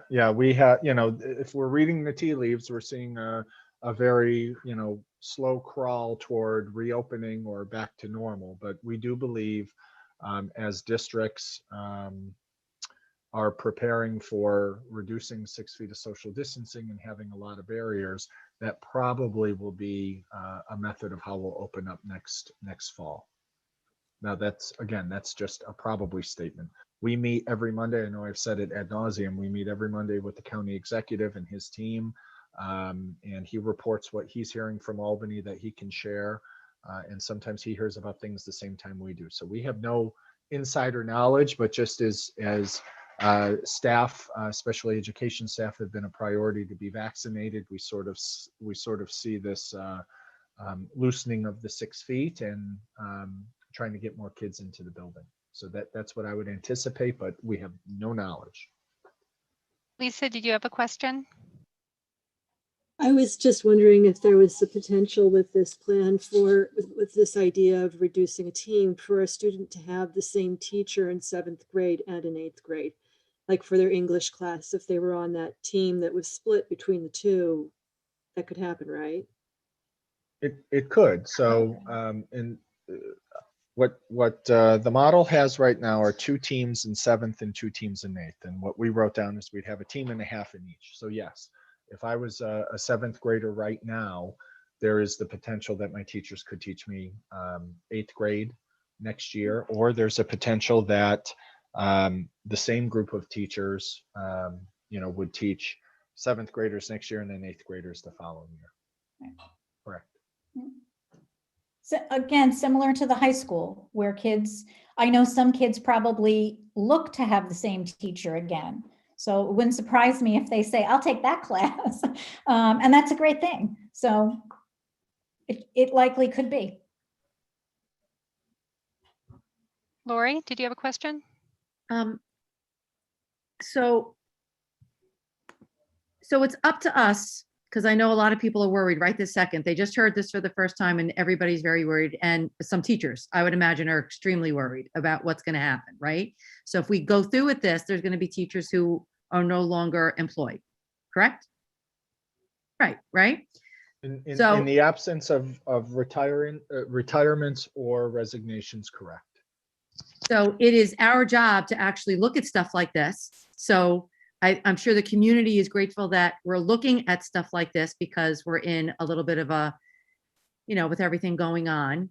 But at the same time, it stinks, to tell you the truth, right? Because there is a huge difference between somebody who's been teaching 7th grade math for, I don't know, and that's probably, it's not the person that would go first, and somebody who teaches, like I have 7 through 12 certification, but I've been teaching AP Calc for 30 years. So I wouldn't be the one who would go, but if we had an AP Calc teacher, it's hard to put a 7th grade teacher in the place of an AP Calc teacher. And that could possibly happen. Probably not, but that could possibly, something like that could happen, right? So that's a little bit scary where maybe the person best for the job might not be getting that job if we have to move around based on seniority type of things. So it's just an opinion. It's something that, we got to be honest that it might happen, I guess. So this is a 50-50 kind of thing where it's our responsibility to look at the money part of this and to do what's right and enrollment. And at the same time, realistically, who's going to be teaching what when 4 teachers have to kind of move? Just an observation, but.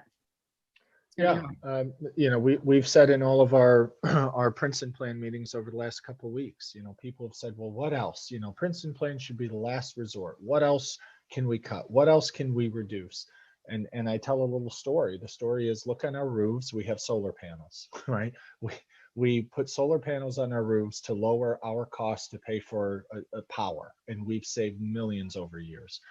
Frank G. Lindsay has parking lot lights with little windmills and solar panels so that we could be more efficient. We have tightened the belt with transportation schedules. This board asked us to reduce across the line. I think it ended up being about a 5% cut to everything last year to try to get our tax increase down to under 6%.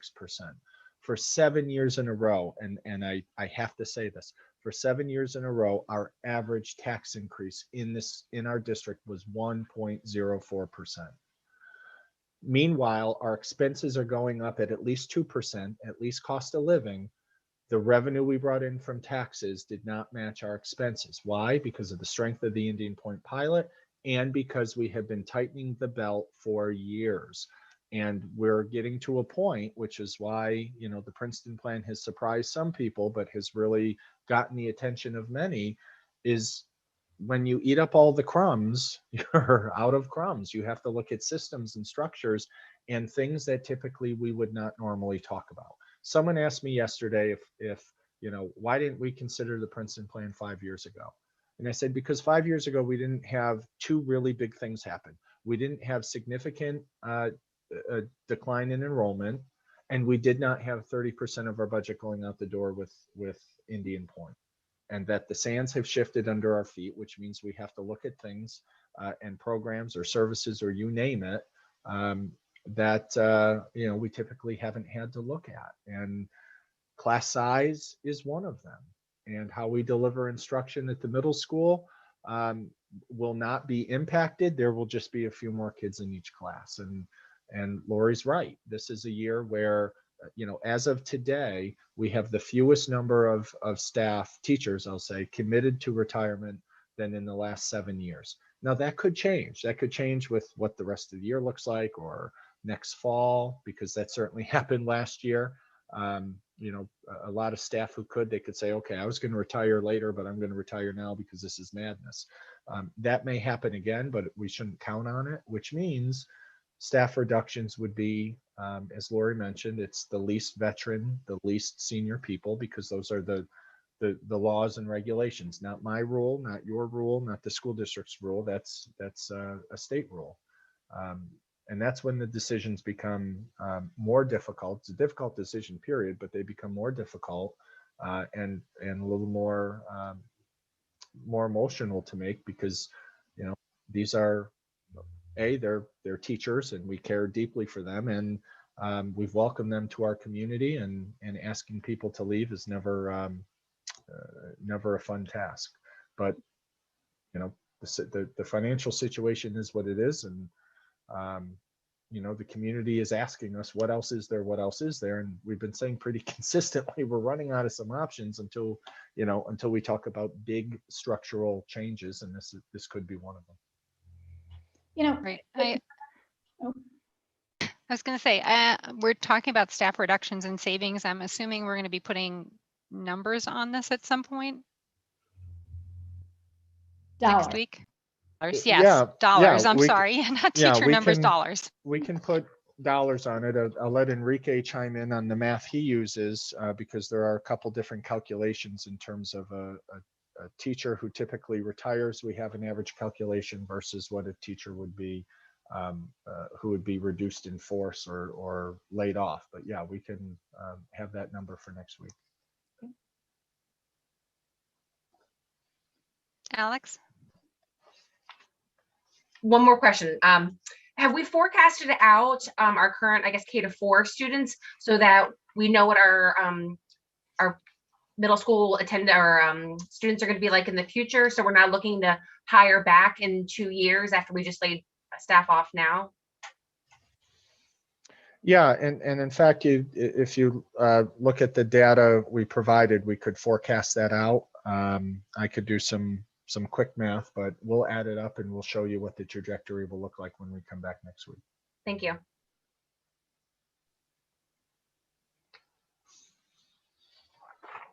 Any other questions? Margaret, did you want to say something else? I kind of cut you off with the dollars question. That's okay. I was going to touch on what Lori brought up in terms of a teacher needing to move and teach another course. And I understand that and I appreciate it. I have to think, though, that if someone's moving from the middle school, let's say, and bumping a high school teacher, which means the high school acquires someone who is currently teaching middle school, we have an uber talented high school staff. And I know that Jim and Anthony and Nick would never put a brand newbie in an AP class unless they were really 100%, 1,000% sure that they could be successful. So their movement as they absorb a new staff member, if that is what happens, I gotta believe that they're right on top of that and probably already thinking about what their options are, because this conversation has been happening internally. So everybody's aware of, we keep saying, please pay attention, because this is a 712 cert, a K6 cert, a K12 cert. And, as Joe said, literally where the position is being cut is not necessarily the staff member that's being cut. So I think everybody's aware who they are, if they're potentially in that line of fire, if you will, and are actively engaging in whatever they need to do so that their next moves are as successful as possible. But I totally understand the difference between being in the middle schools. It's a different mentality to be a middle school teacher. I'm not saying that it's Blue Mountain or Hendrick Hudson High School. Everyone knows everywhere that middle school teachers take on a very special assignment. And there's a difference. There's a difference moving, even as a 6th grade teacher, you're elementary certified. There's a huge difference teaching in a middle school as a 6th teacher versus teaching at an elementary school. So we'll see. We are. It's the most painful part of all of these conversations for all of us. We do not take this lightly. It's hard for us to let go of people, and some of us are actively working with those who are already looking, trying to protect themselves, and we'll do everything we can to make sure everybody lands on their feet.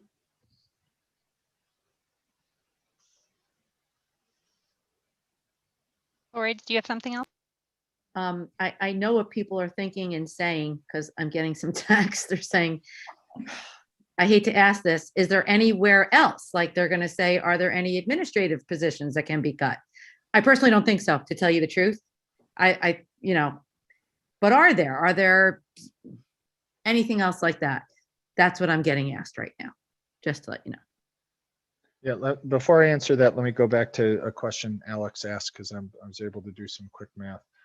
Alex, there will not be a cohort coming from currently enrolled elementary students into the middle school that's any higher than an existing cohort in the middle school. So I think sort of what you were asking is, are we anticipating, if we make a decision to reduce staff, are we anticipating any big bubble that we then will need to rehire staff to address class size? And as of today's current numbers, now again, in some of these grade levels, we're forecasting 4 and 5 years, but if today's numbers hold true, none of the grade levels, cohort grade levels coming in would exceed the number of students in grade level right now. And we're anticipating some very wide-ranging cohort sizes, as low as 120 and as high as almost 170. Currently, the middle school has about 160 sixth graders, 180 seventh graders, and currently 152 eighth graders. Lori, in terms of your question, that's a discussion, for the board to have. What we did is we took enrollment, we looked at number of sections, and did some very basic math. I think it's a normal conversation for any employment group to feel that they are under siege in terms of a budget discussion. What we can't deny is that our district demographics are significantly different today than they were, as I showed, 2013, and I've got data going back to 2011. We're a much smaller district. The students we have are more diverse today than they were 10 years ago, and what we're sharing are some, basic law of averages. I agree. We're anticipating class sizes at the middle school that are still lower than many class sizes at the elementary school. So that we certainly can sharpen our pencil and have the discussion. I mean, our assistant principals, we have 2 administrators in the middle school of over 500 kids. We have 3 administrators at the high school that will top out at around 780. We have made administrative reductions over the last, I know in the last 7-8 years. We can look and we can talk, but a lot of those positions are not really contingent or part of a mathematical formula in terms of class size, and the reality is we have fewer kids. Will the impact of Indian Point change that? More families moving in? We'll sort of know it when we see it. Usually every 5 years, we do a demographic study to look at how many non-school age children are in our district, from basically newborns to age 4, so we can project. The issue is we really need the housing market to settle down a little bit, because it's so active. By the time we have a report done, that usually takes 6-8 weeks to complete. Given the activity in the housing market, we would have bad data, and we certainly don't want to make any long-range financial commitments over regarding live births or number of kids who are 4 years of age or less, with the housing market and the turnover that we have, or the potential. All right, so I just want to do a quick summary. So we are not looking at this as a purely monetary savings. We have a decreased population in our middle school, and we're trying to right size the middle school. This is not going to reduce any special education services, any current services that the students have in that building. And this is completely separate issue from the Princeton plan. And we will get numbers next week for what 4 teachers will save us. Not that that really is the primary issue here. It's more of, do we need extra teachers? And the other thing we have to look at is coming back from COVID next year. Do we need a little bit of a cushion and have that extra team just for extra support with kids catching up and stuff like that? So I think I captured it. Yes. Yep, that's a great summary. Okay, thanks. All right, and our next and final presentation, Enrique is going to give us a budget update.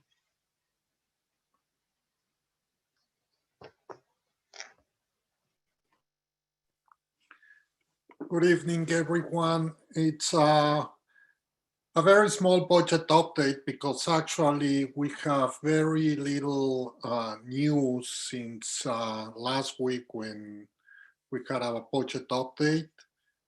There's no news on state aid. There's no news on TRS was final. So really what I wanted to talk mainly is about the status quo and the Princeton plan. As you can see, basically the numbers are the same as of February 24th. Nothing changed much. We had a couple of more budget meetings with Joe, with Laura. The numbers are basically the same. What probably the board wants to, next please. Princeton is exactly the same, basically very little change. Next please. And here is the preliminary budget based on the status quo. And I underline or put in red the fund balance, which is something that is the only thing that we can move at this point, and is for the board to decide if we want to increase the fund balance, decrease it, and then you can see an increase in the fund balance. What will it do on the tax levy? And for your information, 1 point in the tax levy represents $463,000. So let's say that the board wants to say, well, we want the tax levy is too high. I want the tax levy to be around 6%. Then Greg, can you change that 1,200, that 1,200,000 to 1,800,000?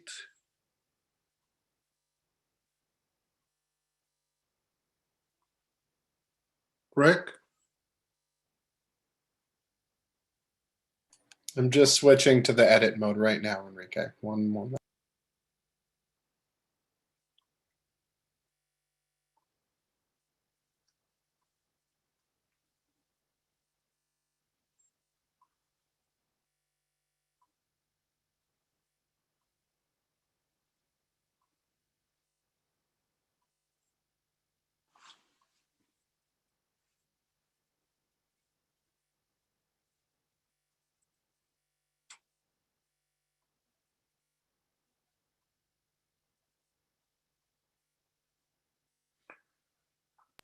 My apologies, Enrique. It's not allowing me to update it. It needs the referenced Excel file. So I'm going to put back the presentation. Okay, then can you put mine, please? Mine screen. Do you have it on your screen? I'll allow you to share.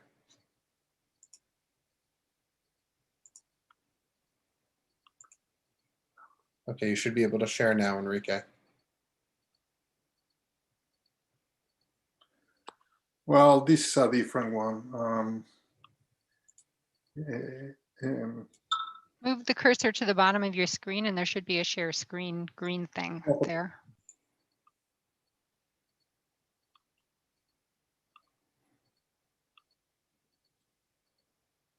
Oh.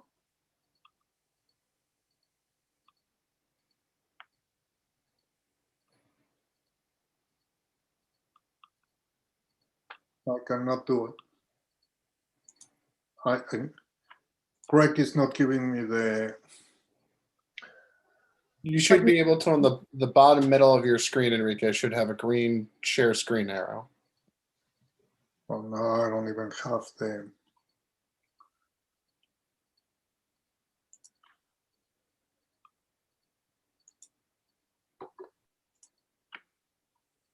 All right, well, we can, Yeah. we have good news is we have a meeting next week. So what we can do is put together some different projections and alternatives and show what the differences would be. But Enrique, if you want to go back to this one. So it's like I lost everything here with Greg.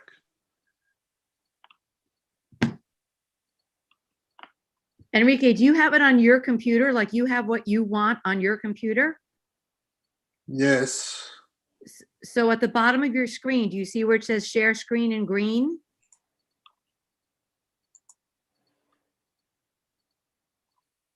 Yes or no? Yes.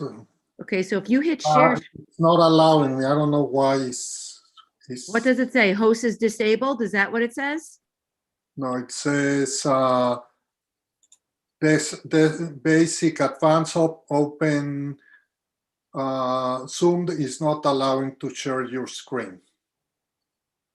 So Greg has to allow me. I made you a co-host, Enrique, to allow you to make to share your screen.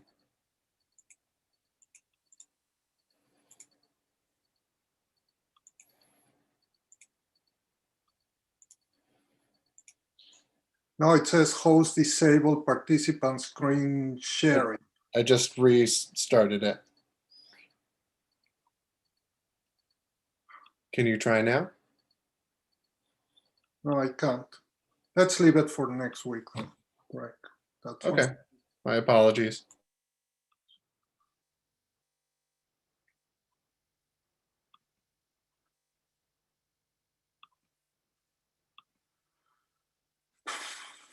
Can we leave it for next week when Greg will be ready for it? How about we explain the presentation that you have in the agenda so that if someone views that, then they know what they're looking at. And then we Sure. can do the rest of it next week. Okay, so basically, the portion that we can change is the fund balance. Or let's say that the board wants to bring down the proposed tax levy from 6.6% to 5.6%. Then we will add $436,000 to the fund balance. Instead of having a fund balance of $1.2 million, we will have a fund balance of $1.6 million. So that's the idea. The idea is for the board first to make a decision if we want to go to the Princeton plan or not, and if the board decides not to go to the Princeton plan and wants to reduce the tax levy, how much would it cost in fund balance? How much we will have to put in fund balance to reduce the tax levy?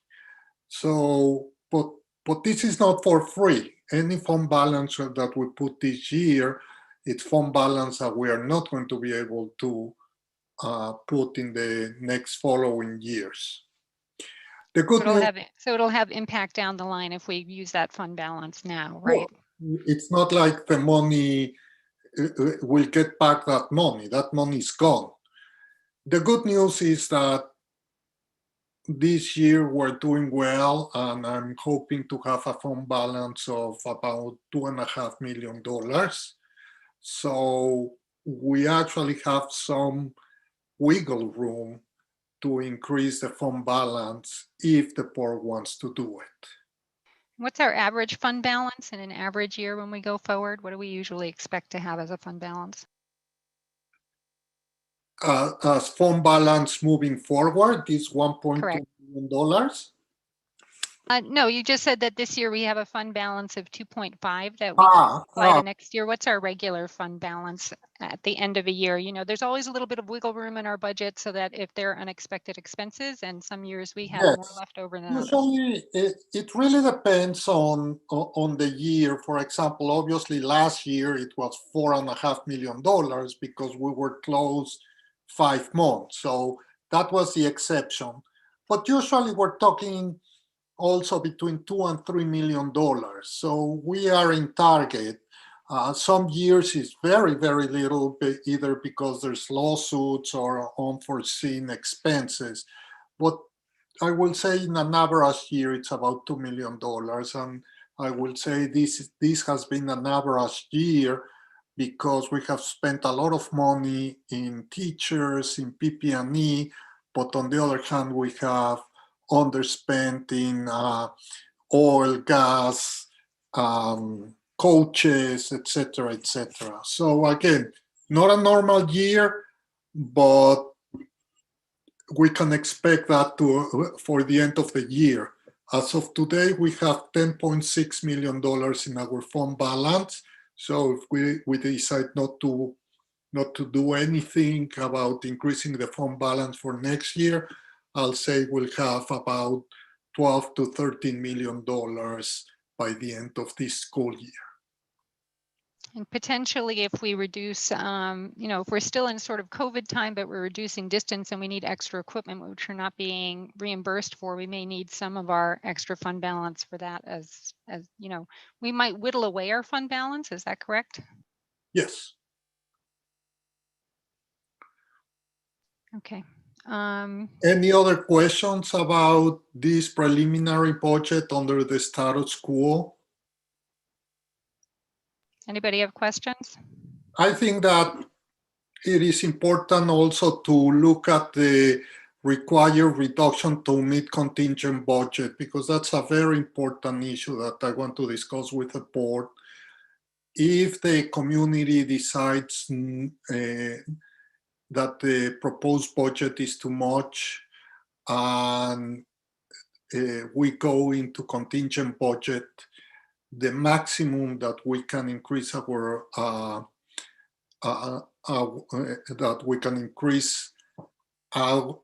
budget is 2.1%, so our budget will be $81.1 million. That means that we will have to reduce $3 million, close to $3.1 million in expenses. And for us to reduce $3.1 million in expenses, it means to reduce 25 teachers, principals, everything. I mean, $3.1 million. Just imagine our average teacher makes about $100,000. And again, you're not cutting in the middle, you're cutting the low ones. If you add all their benefits and everything, let's say that it's 100,000. That means that would be 31 teachers. And again, it's not only going to be teachers. And we have 250 teachers. So we're talking 10% of our teachers. So this is an important concept that I just want to express it so people understand what would happen if the budget doesn't pass. Yeah, that's certainly a very important point. Are you going to talk about the Princeton preliminary, or do you want me to make observation between the two before I do that? Let's talk about it, and then you can talk about it. So, Greg, next one, please. In the Princeton plan, basically all the numbers are the same, but the fund balance, in this case, we are expecting to put less of a fund balance because I want to try to avoid peak and valleys in the tax levy going forward. So in this case, with only $350,000 of fund balance, our proposed tax levy will be 4.3%. let's say that we want to lower it to 3.3%, then it will be about $800,000 of fund balance, because again, every $430,000 represent 1% in the tax levy.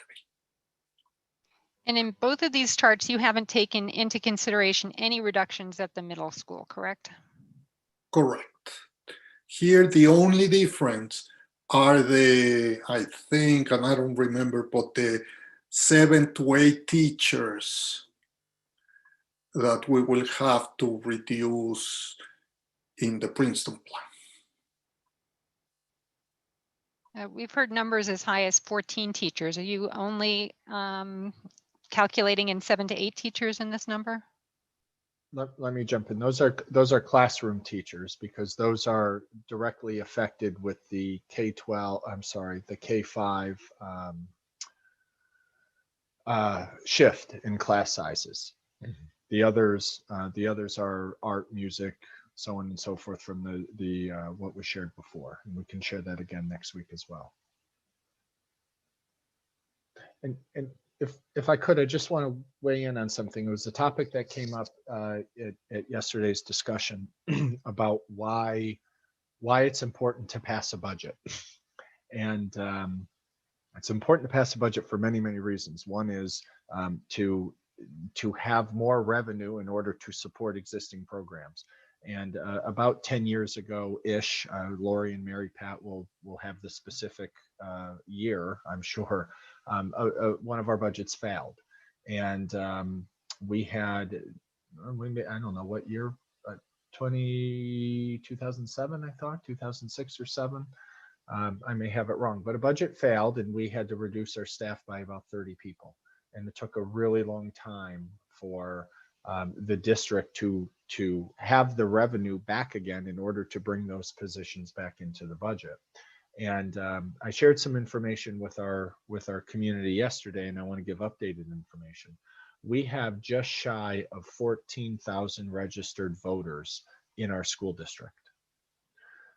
If you look at our enrollment of around 2,300 students and assume that every child has a mom and dad that lives in our district and would vote for the budget because they support public schools, and let's just say those yes votes are baked in. So out of 14,000 total registered voters, we would have 4,600 yes votes, and we would still have a long road to haul in order to make sure that we had a majority. So I share that because we are one of the few we're one of the few communities in Westchester that has a majority of its residents, particularly voters, that no longer have kids in the district. And so that's why supporting the schools is really, really important for us, because a majority of the folks that pay taxes to our school district no longer have kids utilizing the services. So when we talk about trying to drive down the tax increase and trying to right size the organization or tightening the belt, that is a discussion with the full community, because they are also looking at ways or asking us to find ways to keep the tax burden down, so that if they're on fixed income or aging in place, or they just don't have kids in the district, that it's still affordable for them to live here. So, you know, preparing a school budget is not just a communication to families and students and parents. It's got to be to the entire district. And we are one of, again, very few districts in Westchester that have such a significant portion of our population that no longer or never have had kids in our district.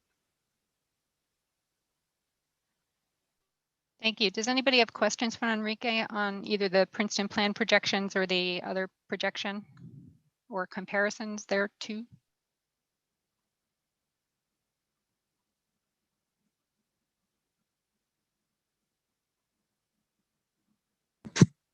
So just to recap a little bit for me, the main difference right now in these projections that we're seeing would be the amount of fund balance that would be using.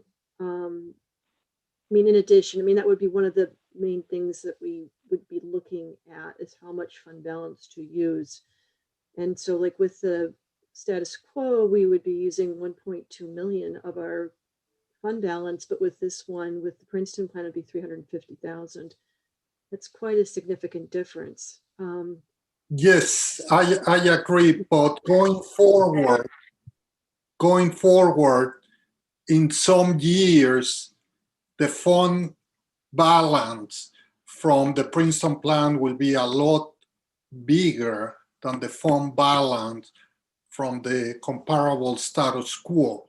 Again, at the end of the 8 years, we're expecting to use in both cases, for comparison basis, the same total amount of fund balance. So I'm not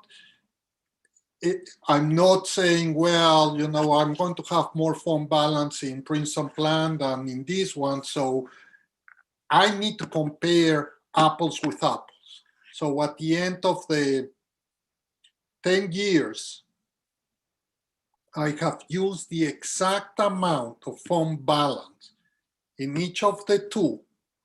So I can compare and tell the community how much the tax levy is going to be under each of the two cases. So again, in this particular year, for the Princeton plan, it was 4.3. So what I was trying to do is the Princeton plan, look at my average in the 10 years, that was around 4.5%. And every year, based on my projections, add or subtract fund balance. So one year is not an increase of 1% and the other one an increase of 7%. So try to be within a band of 4.5%. In the case, if we move to status quo, Greg, please. Greg? Who are you looking for? The other one, the other way around. The prior, yeah, there. So here, what I'm trying to do is our average for the status quo over the 10 years is about 6%, 6.5%. So I'm trying every year to increase or decrease fund balance, so I don't have also the peak and valleys, and I'm around the 6 to 6.5%. Corey? I just have a quick question. Enrique, I know you've done a great job with these numbers and all these estimates, and there's a lot that goes into it. Has any third party or independent party verified the assumptions and calculations that we've got here? Yes, the Okay. state controller. The state controller, great. The state controller last year just came to look at this, to see how we're going to be able to handle the reduction in pilots. And I spent days, months with them, explaining them my assumptions, and basically they agreed with everything. They thought that I was a little bit aggressive with fund balance, but what they forgot is that our debt profile will decrease over these 10 years. So even though I explained it at the end of the meeting, they said, that's fine, but we just don't want to change it. But they looked at it, and the report is in the state controllers, and it was a very good report, and they validate basically all the numbers. Great. So then the other question I have is, we were talking about, was it 1.2 versus 350,000 on whether we do the Princeton plan. We've been talking about, over 2 million of savings doing the Princeton plan, but the budget difference in the fund balance is only 900,000. So why is that? Why is there a discrepancy between the two? Well, one of the points is, again, the number of teachers that I was given of reductions. Wait, I think we're missing a point, Corey. The percentage of your tax levy increase would be less under this Princeton plan preliminary budget than it would be under the status quo preliminary budget, right? So your Okay, tax so the levy overall increase, expenses, so the expenses would be lower, and that's going to make the difference, right? So then we would have a 1.1 million or $900,000 difference there, right? Is that the difference? I'm just explaining. We talked about these numbers a lot. I think people are going to have those questions, so I'm just asking them. But make that sure part that is in people are on the clear. proposed budget. Under the status quo, the proposed budget is 84.2. Greg, please move to the Princeton. And here is 82.3. So that's your 2 million. So that's the difference, right? So the difference is not in the fund balance. The difference is in our overall tax levy, right?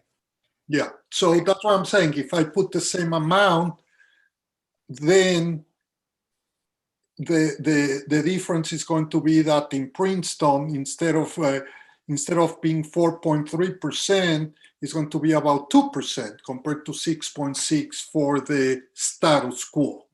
Right. But If we did the 1.2 for the Princeton as well, is that what? Am I No, the misunderstanding? 1.2 for the so the yes, Lori. yeah. Yes, what? Yes, if you did 1.2 million in fund balance for both the status quo Both of them, and the right. Princeton plan preliminary budget, then you'll have a 4% difference in your tax levy. Right. But we don't want to necessity do that between the two. because you're dipping into your savings effectively, right? So unless you really have to. Like I said, because then you are at 2%, but maybe next year, right, you will be at 6% because at the end of the day, the average over the next 10 years is going to be around 4%. So anything that is below your average, the next year has to be, or at one point it has to be way above the average, to make it the average. Right. You don't want to borrow from Peter to pay Paul. Exactly. You want to average it out as much as you can over the life of at a steady right. increase. I think that someone will prefer to have their taxes increase 4% every year, that 2% one year and 6% the following. Right. It's going to be more stable, at least, and more predictable. And I think predictable just makes it easier for people. But 4% is a far cry from the 12% that we were originally talking about. Sure. So I think we also have to put it into perspective in that way, in that, you've all made some really great progress in getting this down to something that's manageable for people. And I think, based on the calculator that we talked about earlier, I think it would be good for people to see what it's actually going to mean to them dollar-wise.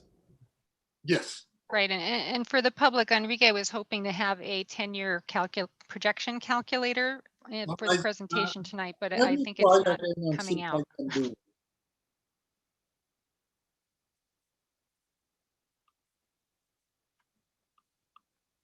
Well, Enrique's figuring that out. We're hoping to have this online so that you can actually put your assessed value for your home in the calculator and find out how much you would pay in an increase every year and then how much you would save over 10 years if we did Princeton plan versus the status quo.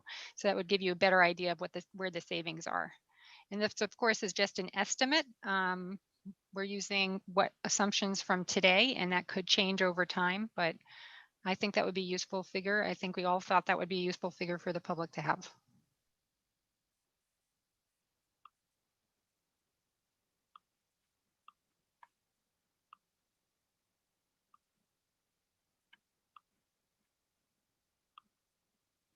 Unfortunately, I couldn't do it. What I can do is send it to Greg, and maybe Greg can do it.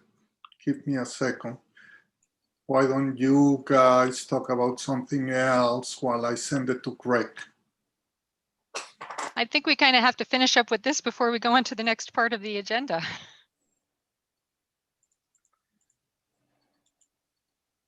Anybody have any questions on this while we're waiting for Enrique to see if he can pull up the tax calculator? Anything that Joe might be able to answer for us, or any other things you want to look at?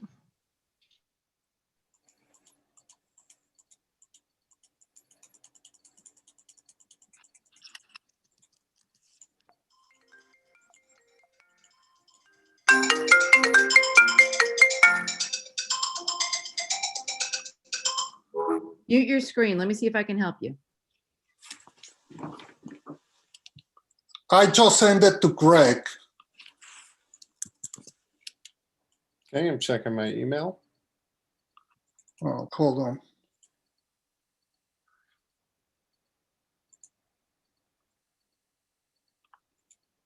I cannot even do it.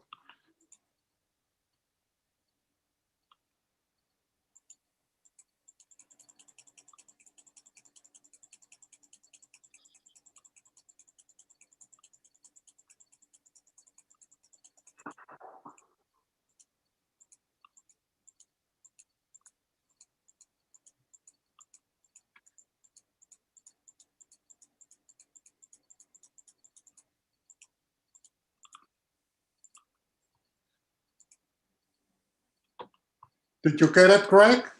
I did. I received the Excel. Yeah, that's what you need to. And that should link to the presentation, correct, Enrique? No, just do that. Okay. Just do the Excel. Just the Excel. Okay. Yeah. I'm bringing that up right now. Okay.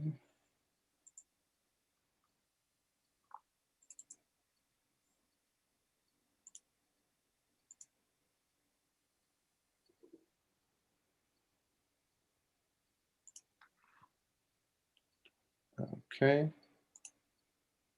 So sometimes this is what happens in class with technology. Okay, I'm going to share this window and make sure I'm on the right sheet, Enrique. No, difference. Go to different. Difference. Okay. Okay, there you are. Okay. Go to A, to the column A. Go all the way to your left. Okay. So here you have for the community to see exactly how much their taxes will go up comparing one to the other one. So in this particular case, you have a house with an assessed value of $10,000.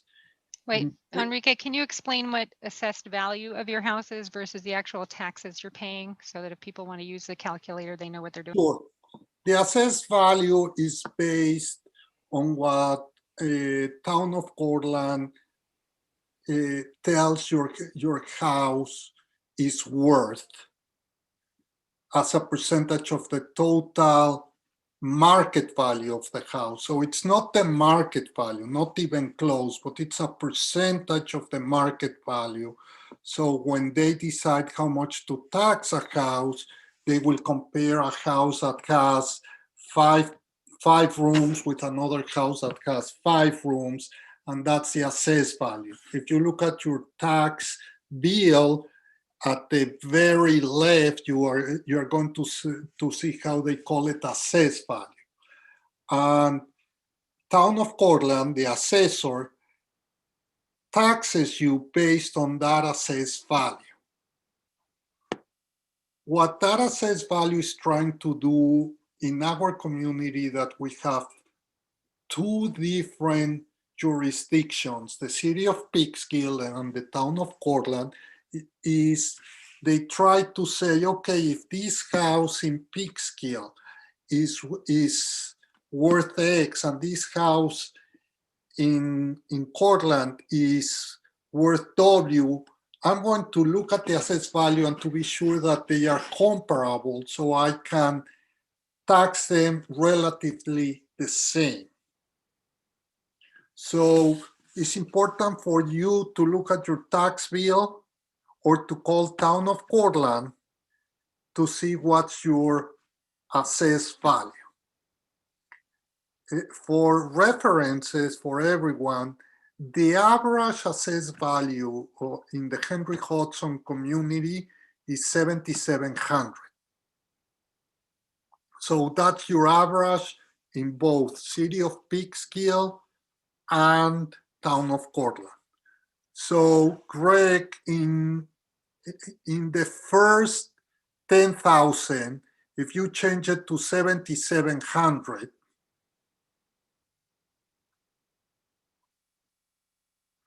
then can you make it a little bit bigger so people can see it? Good. So as you can see, for this year, town of Cortland,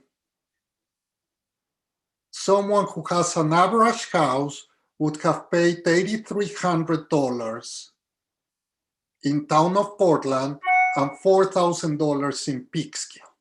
And obviously, because there's no, current or Princeton, it's the same for both years. So if we go for next year, under the assumptions that I showed you previously, you can see that for the current program, you will be paying, if you are in town of Portland, average house, $8,800, $8,900 compared to $8,700, with a difference of $198 for town of Portland house and $97 for town of Peekskill. If we go to the right, every year I'm doing exactly the same based on what I believe it's going to be our tax increases in both of the systems. So if we go, Greg, to the right, go to the end, so you can go one by one. But here on the total, you can see that in 10 years, someone who's going to be in the house, it's going to be paying $129,000 in taxes over the 10 years under the status quo, compared to $123,000 compared to if we were to go to the Princeton plan. The same is the same in city of Peekskill. So the total difference in taxes that someone in town of Cortland will pay over the 10 years is $5,500, and in Peekskill is $2,745. To make it, now we can, Greg, if you go and instead of putting 7,700 there, you put 17,000.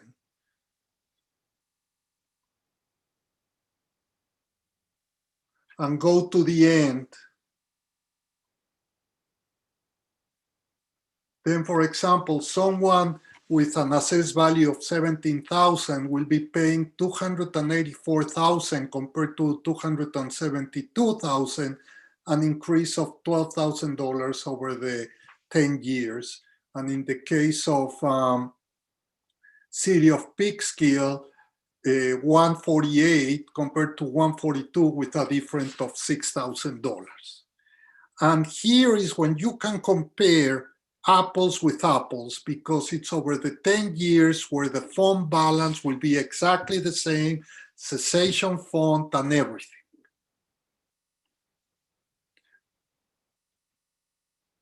So that is the bottom line of these projections. The only thing that changes in these projections are the fact that we're going to the Princeton plan or not. I'm not taking into account any other savings like the ones we were just discussing about the middle school. Because in both cases, if the board decides to reduce the teachers in the middle school, it will happen with or without Princeton plan. Thank you, Enrique. Does anybody have any questions about this chart, about the tax calculator? Well, how is it going to be available for people? Will it be on our site? So people. I'm going to work with Laura and put it in if it's possible, put it in the website, and the only cell that you will be able to change is the one of the assessed value. I think that would be immensely Yeah, this Sure, is that's the really one they want. very helpful. Sure, that's the one they want. Very helpful. Thank I you. know we've been asking for this for a while, so Enrique, thank you. Thank you, really Enrique. appreciate you putting this together. Yeah, no, it's a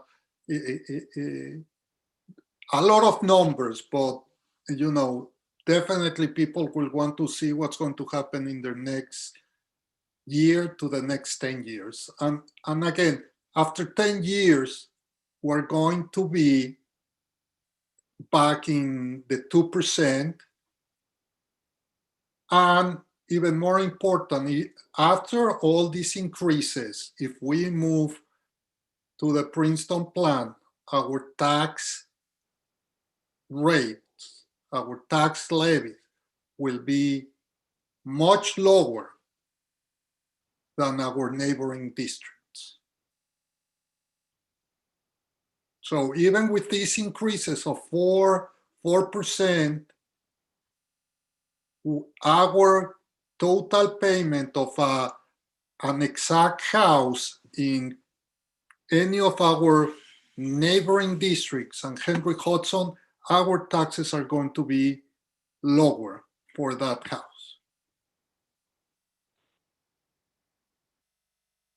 Enrique, I have a question. If you look at it from the perspective of if using the Princeton plan will be significantly lower, how will we compare if we keep it at the current programs? Will we be on par with others? Will we still be slightly over? Will we be slightly over? Will we be slightly under? How does that compare? We will be at par, I will say, very close to par. All right.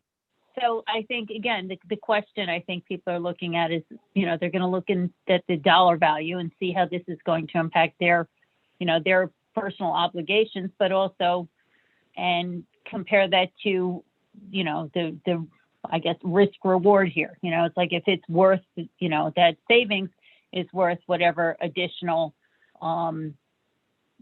whatever changes will happen in their life under the Princeton plan, whether it's, additional schools or further driving or whatever that adjustment is.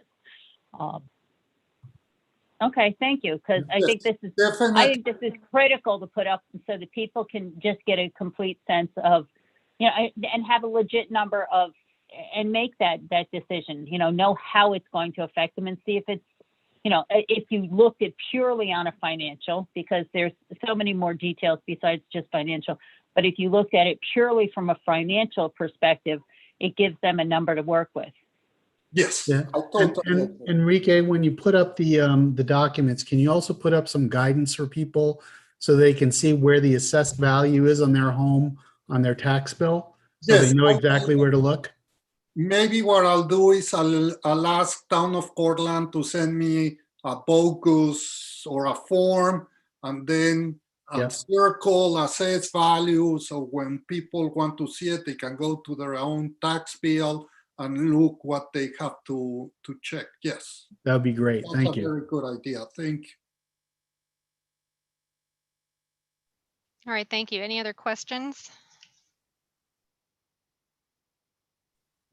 Just one thing, in talking with my husband about understanding what our assessed value was for our home, it's different than what your tax bill is too. I mean, it's different from even what the amount of school taxes you pay. It's a different number than what the assessed value is, if that's correct, right? That so is correct. You can't just look at what your school tax bill is and say that's my assessed value, because that's No. not Your assessed value is based on your house value for all your taxes. So the assessed value for your taxes in Hendrick Hudson are the same as your assessed value for your taxes for Town of Cortland. So they use, for all the different taxations that you have, taxes that you have, the same assessed value. They use your assessed value also for the taxes you pay for the library. To give you an example, and probably you've never noticed in your taxes, but Town of Portland, our assessed value, our tax rate per 1,000 of assessed value is 1,082. So that means that for every $1,000 of assessed value that you have, you are paying $1,082.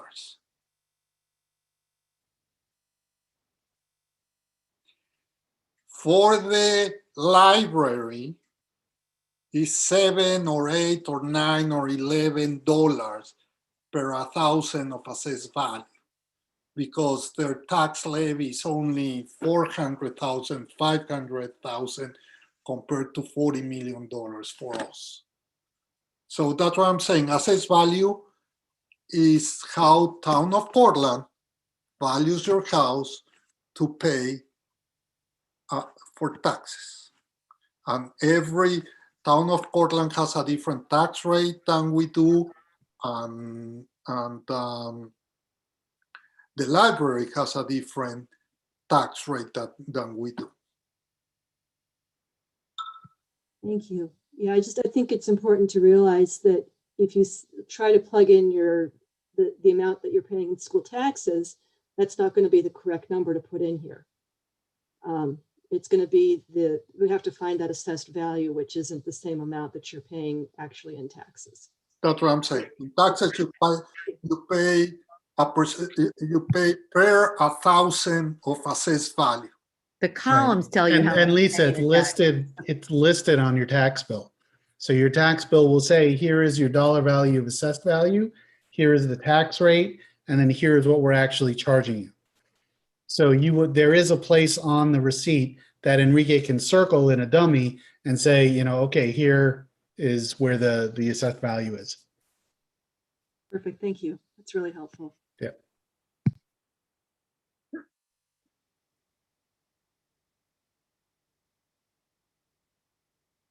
All right, thank you, Enrique. I think it doesn't look like we have any more questions. Great, thank you. All right, so that is going to bring us to a public comment section, but before Carmen starts that, I would like to have you give me a little bit of patience here. I would like to answer two recurrent questions that come up almost every meeting and in a lot of the public forums. And the first question is, how come the public can't ask questions and speak at the public board meetings? We do our public board meetings using best practices as we are taught by NYSBA, which is the New York State School Board Association. There are guidelines for holding these public meetings.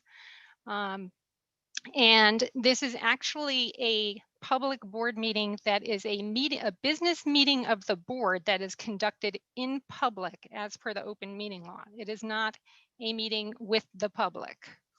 This procedure has been around for a long time. We used to hand out these nice little flyers. I don't know if you can see it because of my background. This is the one from the 2017-2018 school year, and I know that they were available way longer than that. These are now available online under the board tab. So if you want to look at them, it tells you all about the meetings, how to participate in the meetings. It also talks about the responsibilities of the board, how to correspond with the board, etc. And the responsibilities of the board are also listed in our board protocols, which are also available under the board tab on the website. And our board trustees, by our protocols and by law, what we're elected to do is the Board of Education is responsible for overseeing the finances of the district, evaluating the superintendent, and setting policy, and delegates the administration of the schools to the superintendent and his staff. So this is an oversight board.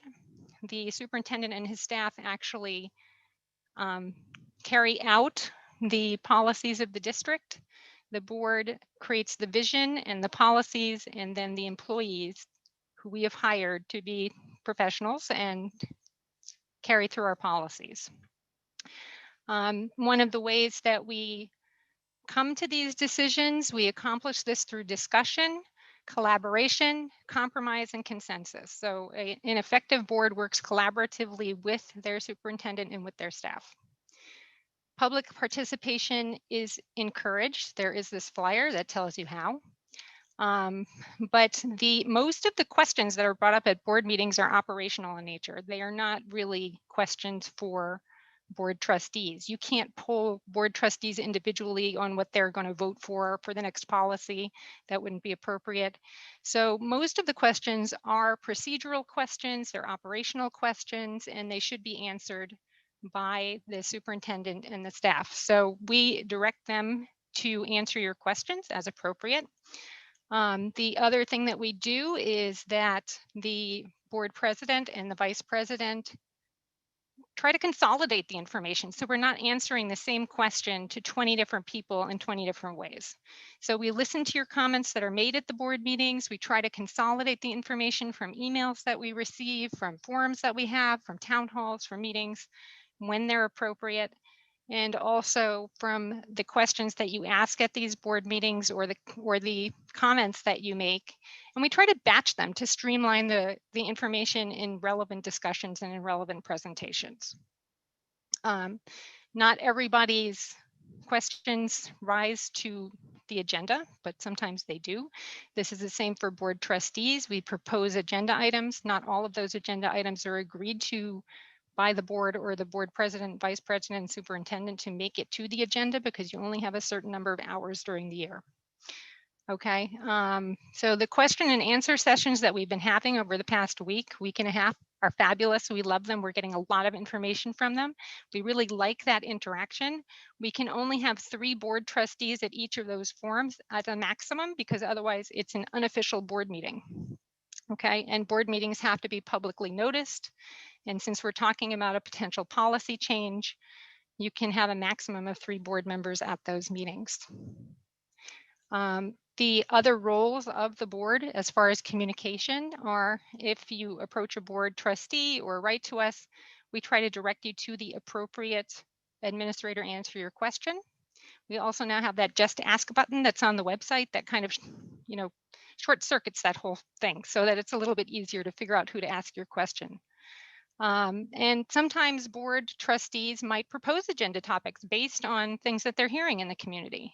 So there are lots of ways that we can communicate with the public. One thing that we would like to do is to have a public hearing on this potential policy change. We're planning that for next week between 6 and 7 before the regular board meeting, where you can come, have 3 minutes, and actually say live what you would like to say to the board, whichever board members can be present between 6 and 7, okay? And that's in addition to the meetings that the board has been attending, all of those forums, the PTA meetings, all of those things. We read every single one of your emails. Our task is to be a well-informed representative for you making these policy changes. And we really do want to be well-informed. We've been talking about this particular policy change now for upwards of 2 years. These discussions this past couple of months are a culmination of a long time of work. These are not new to us, although they might be new to you, okay?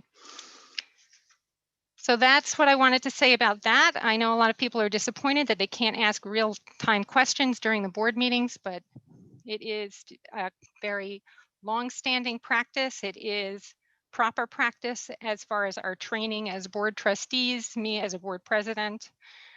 So we're not trying to cut anybody off or doing things that are different than the majority of the other boards out there. This is standard practice.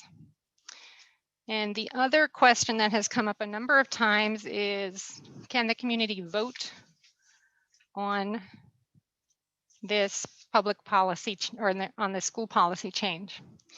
And the short answer to that is no, we're not planning a public vote on the policy. And because we're not planning a vote on the school policy because the school trustees are elected to make informed policy and financial decisions for the district. We weigh each decision very carefully after review of supporting information. And there is actually state statute that says that a public vote would be in avoidance of our elected duties and it is discouraged. So at this point, we are not considering that.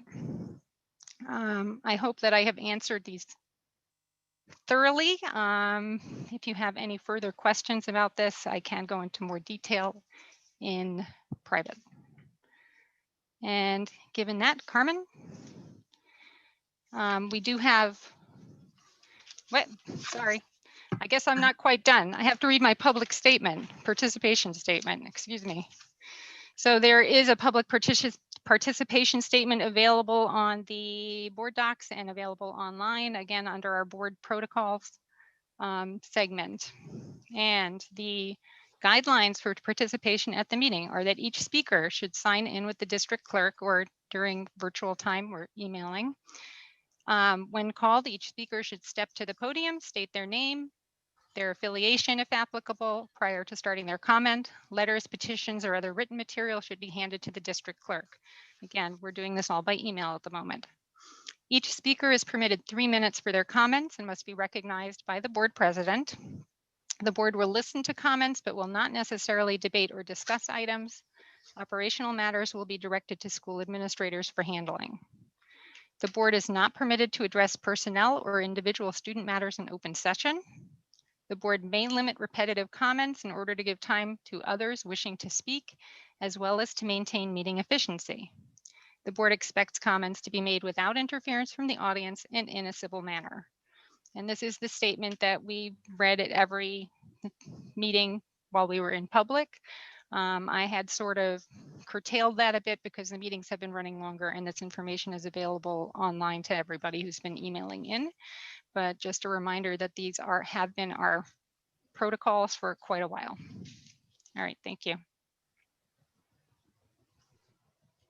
Good evening, everyone. Can you hear me? Okay, good.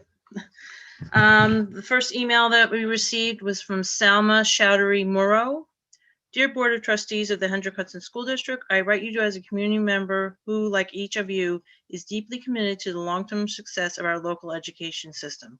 As an education leader, a Furnace Woods and Blue Mountain parent, and as an invested stakeholder who has become deeply engaged in this set of extraordinary conversations, I also write to you as a human who strongly values the power of forward-thinking system in preparing our children to live, work, and most importantly, thrive in a beautifully diverse country that we've all watched also become painfully divided over recent years, also healing. This letter is a call for further time for two main purposes: for deep community diversity, equity, and inclusion work to impart the vision of a promise to our children, one that instills faith in a community that is struggling to have faith that their own integration can be a success. This letter of appeal aims to call your attention to the key non-financial and operational aspects of this community integration work to support our district for the 2022-23 school year in embracing a promising and clear vision of a Princeton plan in which each of our schools and school communities stands to experience with the work described below. Through serving on the stakeholder committee and the BMS PTA to support this decision and how it could best take place, I've witnessed a beautiful set of evolving, important social integration conversations. By beautiful, I mean painfully honest and generating important learning. It has not always been pretty, but these conversations have been respectful, direct, and real, and resulted in an opening of a very important doors from one community to another. Through these conversations, differences have emerged, and that includes unfortunate opinions from a subset of parents that label integration as a loss to our kids and community as a whole. It is a misunderstanding that more is to be gained through homogeneous education for the perceived elite.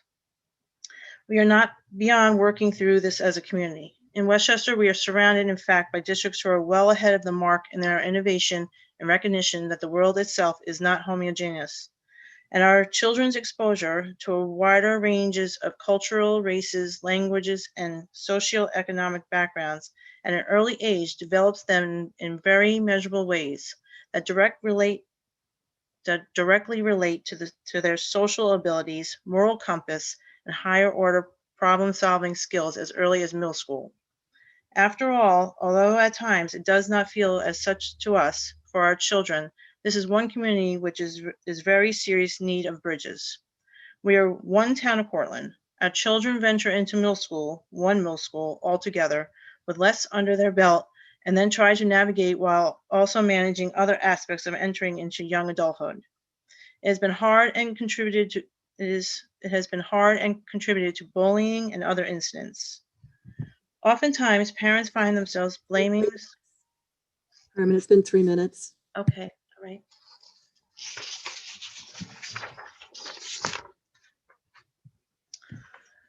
Next email came in from Matthew McKay. Good afternoon, all.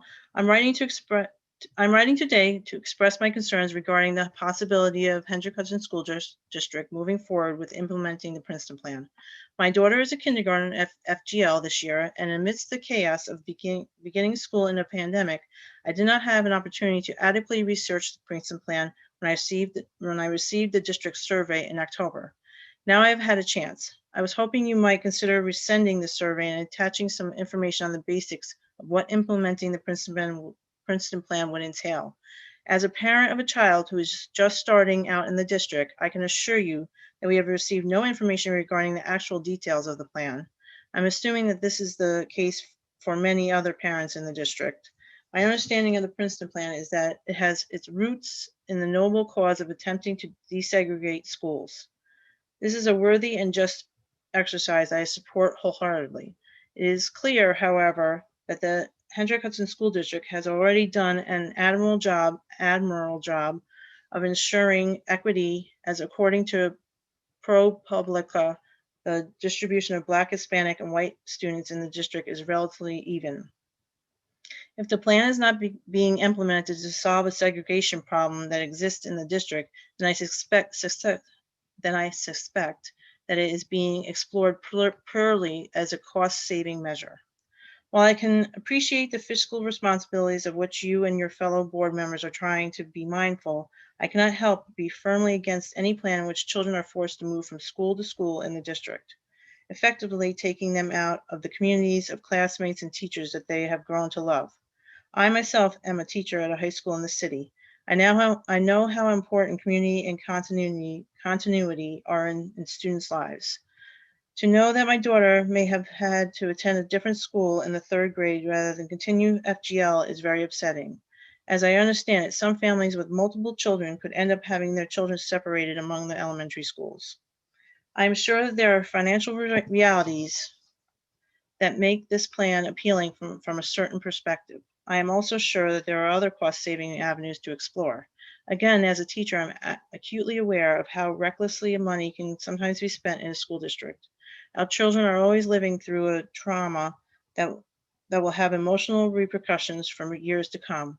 I believe that trying to save money at the cost of our children's communities, of their sense of place and belonging, especially in light of the upheaval of the pandemic, was wrought, is not only wrong-headed, but that it fails our children in a very fundamental way. For a school to be an effective outlet for learning and growth, students must feel comfortable and connected. They must feel trust and love. They must feel a sense of belonging, treating the whole endeavor as though all the parts are interchangeable, reduces. Hey, Carmen, it's time again. Okay. The next email came in from Dawn Perry. Hello, Board of Ed. I live in the Furnace Woods School District and have a special needs child who now attends BB, where his grades, ICT, and special ed classes are. I was sick to think my kid would have to travel across town on the bus for 25 minutes and be in a new school and not in the same as my daughter. He once again showed me his resilience. He also has exposure to many more classmates. Furnace Woods, while cozy and quaint with wonderful teachers, it is socially restricting by the time you're in 2nd grade. And then what? Wait 2 or 3 more years to find the friends you fit in with? The repercussions from being constrained socially have a massive impact academically. I don't need a survey or data to know that. I have lived it. We need to stop underestimating our kids. There are many valid concerns as with the pandemic. Every one of the families in this community has a different scenario, and not everyone will be accommodated. I support the Princeton Plan in that it is a better and efficient model for educational coordination for our teachers and kids. That being said, I know the plan was initiated to save money, but the loss of these teachers will be detrimental to many children and most of those who need special services, my son being one. I don't see the $1.5 million as savings when we should be thinking about a recovery from this pandemic and the impact on the kids, whether that being behind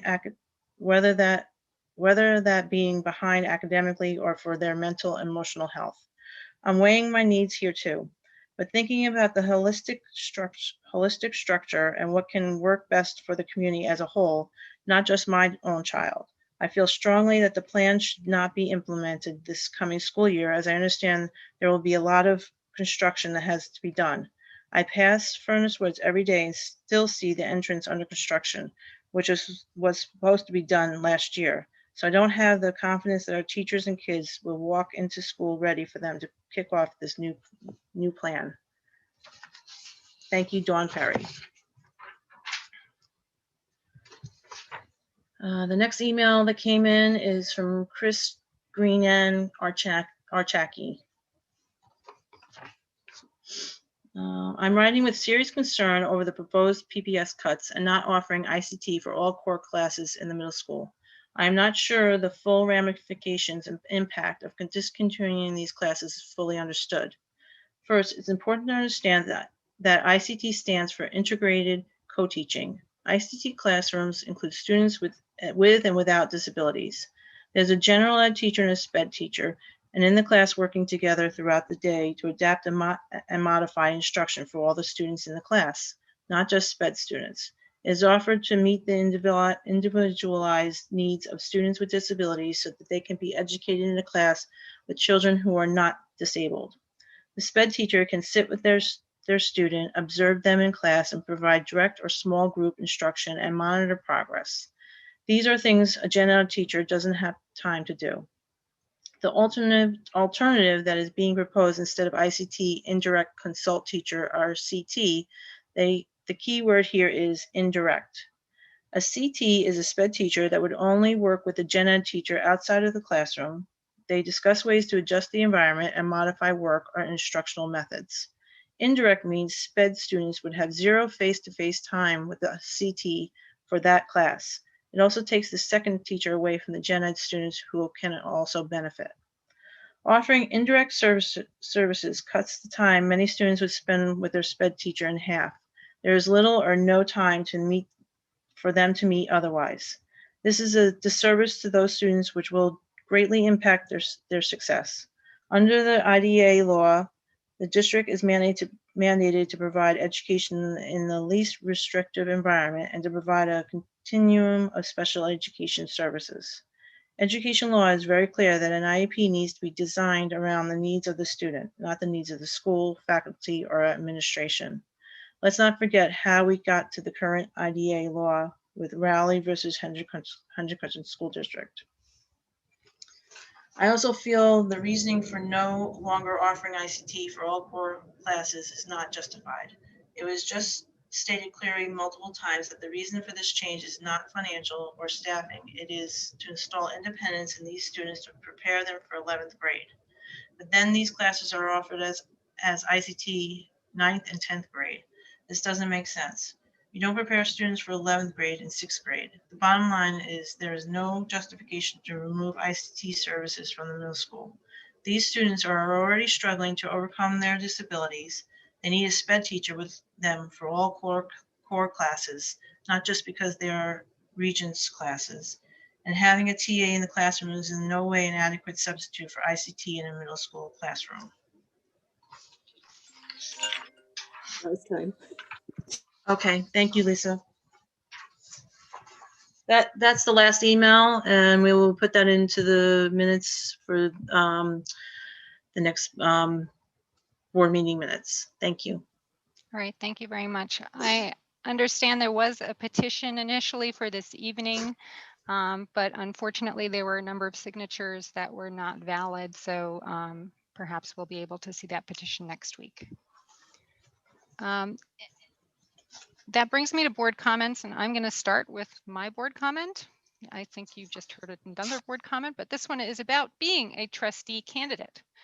You can pick up packets from Carmen. They are due back April 19th. If you would like to join us at the board table, please run to be a board trustee.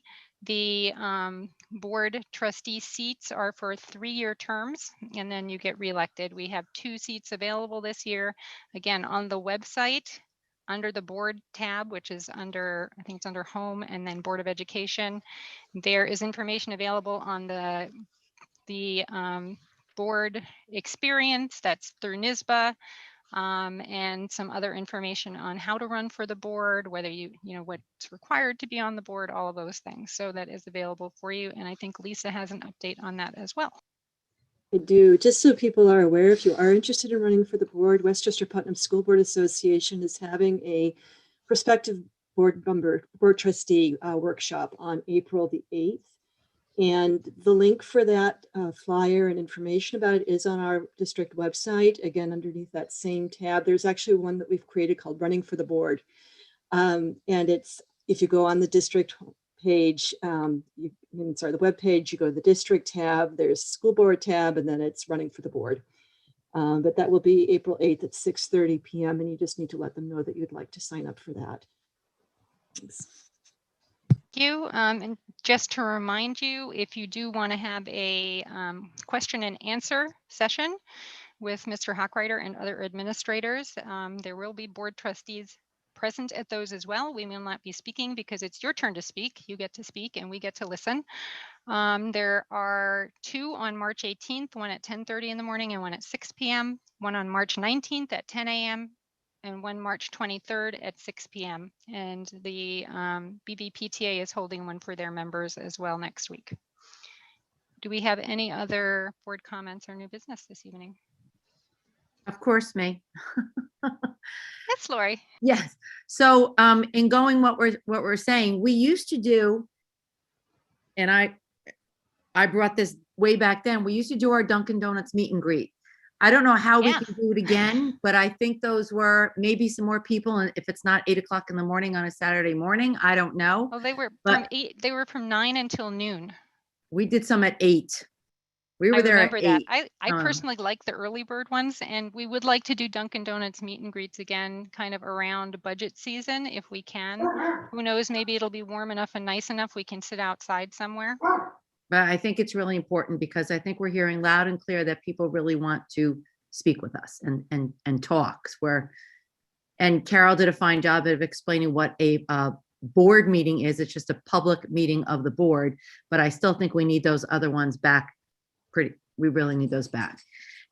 Two other things. I'd still like to hear from our principals about what's going on and how they see what's going on in the schools. Not an academic report, but just to, we still have this pandemic going on, and we still, that's really, really important. You know what I'm saying? So, I know everybody's focused on Princeton plan, but what's going on with our kids right now is crucial. We have a huge percent failing. We have kids not coming to class. We have depression. We have use of drugs and stuff like that. We really need to, I'd really like to know what our principals think, what's going on, what they could use, etc.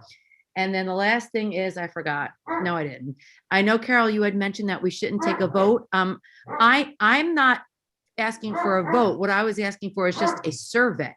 So I think this particular issue just affects our community so deeply. And there seems to be such a divide.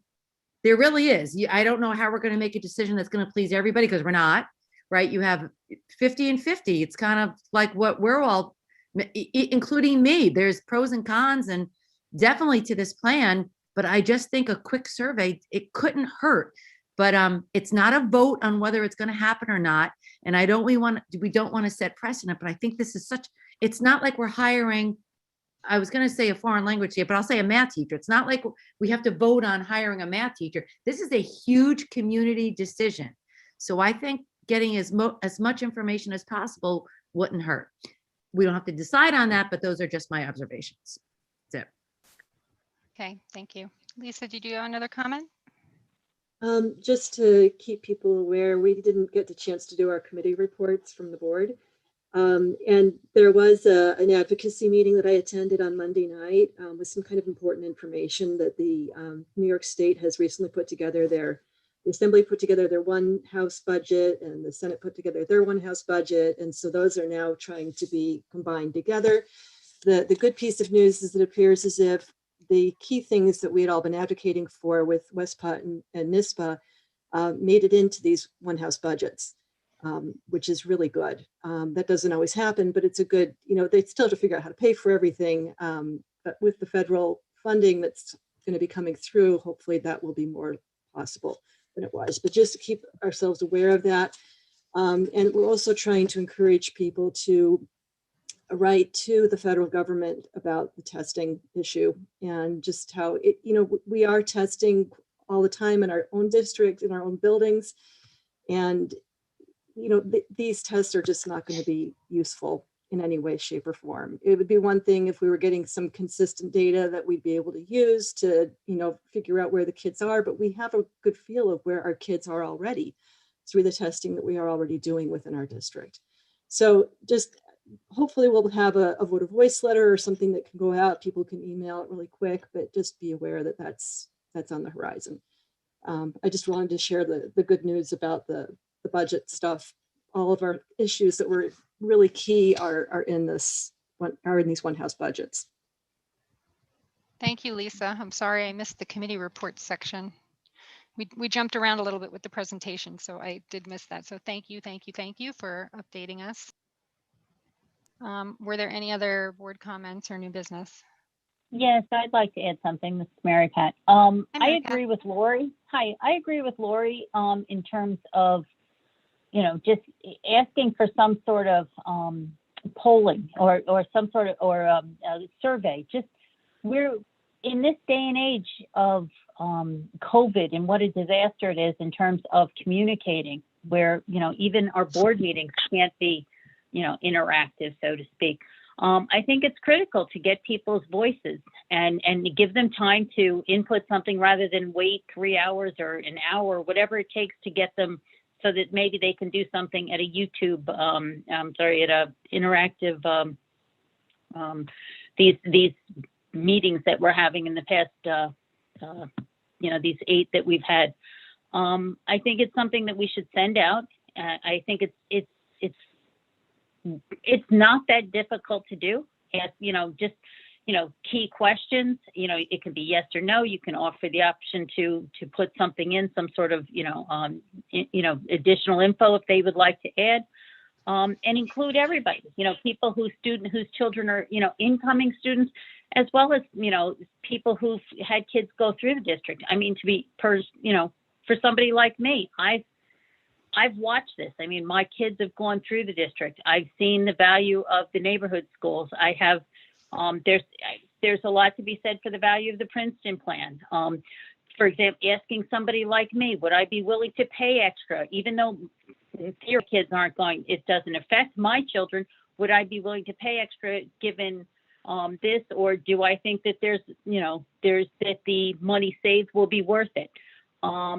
I think there's a lot to be said for reaching out to the community who are just, every letter that you've heard from people, they send letters because they can't get through any other way. And a lot of people, I think we're not hearing from a lot of people that would like to. I think that's why the petition that got sort of sidelined was so popular. I mean, there were quite a few signatures on that, but I think a lot of people would also like to have their voice heard, through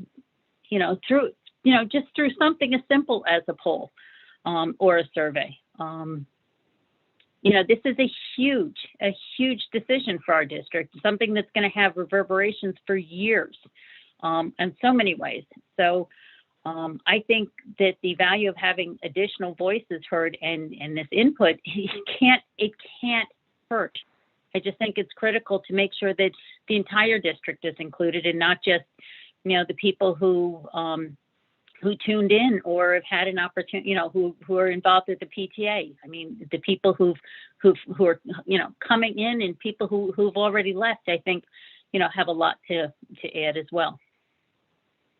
How are the people who have not been tuned in and not gotten informed about this issue going to make an informed vote on a survey? Because maybe some of them don't know, they have familiarity with the Princeton plan. Maybe they've had experiences with their kids that, have come up through the district where they think the Princeton plan would have helped them. Or maybe they had a tremendous opportunity, experience with the neighborhood schools. Maybe they've been in a Princeton plan environment, either themselves or work in one or something. There's a lot of people, people are bringing all sorts of experiences just because they haven't watched a board meeting, on a Wednesday night. And a lot of people, frankly, even letting them know about this is huge because it's difficult. I mean, I'm sure Joe can attest, it's difficult reaching anybody who's not on the current, district roles. I mean, it's easy to reach the K to 12. It's reaching the pre-Ks and the post 12s that are so difficult. And again, I think those people who've either lived through it or frankly bought the house in this district for whatever reason, or had some sort of experience might have something to offer. Maybe it's a completely different perspective than just a financial aspect as well, which would be perfectly welcome. I would like to hear what somebody has to say. We certainly welcome that communication. If we are not able to send information out to anybody who's not on the school rolls, how are we going to get a wider survey done in the community, which it seems to be what you're asking for? Well, then it could be done, I mean, the same way you send out the tax information. I mean, that's mailed out, and unfortunately, we've got time constraints, but Lori's been asking for this for about months. It's been mentioned. This has been under consideration. Those people can be reached, and frankly, I mean, my kids were in the district, and the only reason you have mine is because I'm on the board still, but I would like to think you probably have some access to the email addresses from people that have been through the district. It can't be purged entirely. That information has got to be someplace of, past students. There's got to be some value. I mean, I just can't imagine in this day and age that, oh, sorry, we can't. It's just the K to 12 that we can reach. Reaching out through the preschools. I mean, reaching out through, through the alumni stuff. I mean, these opportunities are there. I don't think it's, unfortunately, again, it's a time issue at this point, but I just think it's worth getting that information, getting that input. I just think it's just too big a decision to just make for the people the here and now, rather than, the people who it's going to impact for years to come. I'm hearing what you're saying, and yes, at this point we do have a time constraint, and we've been discussing this for 2 years, and the board decided to go with a stakeholder committee to get the community's input so that we as a board could make an informed decision. And I don't think at this point we can back out of that. And we also have state statute that says that we should not. So. Well, no, it doesn't say it's illegal though, and that was for a vote. It does not. It doesn't say it's illegal. It says it's highly discouraged. A vote, we're gathering information. We're not voting. We're gathering information. We're gathering input. We want to get the sense of what people want. And I think that if you look at the stakeholder committee, I mean, that's fine, but I don't know that that's entirely representative of the entire community. I mean, you can look at the list of people, but that's not everybody. I don't know how they gathered their information, what they, whether it was just personal or whether they talked to a dozen people or what, but at no point, you don't hear about it unless you are in the schools. And I think to a certain extent, that's not fair for anybody who's got a child coming in, or somebody who had a child who's been there, who's had whatever their experiences that could, suggest whether changing it or, whether to improve it, or whether what that child had was, absolutely wonderful. And, they'd like to see that continue. I think there's a lot of value in getting that input. And I appreciate that we had the stakeholder committee, but again, I don't know that the stakeholder committee, those, I don't know, what was it, 6 people from the community are exactly representative of, of the, what is it, Joe? 2/3 of the people that don't have a kid in the school. Not yet, or, used to.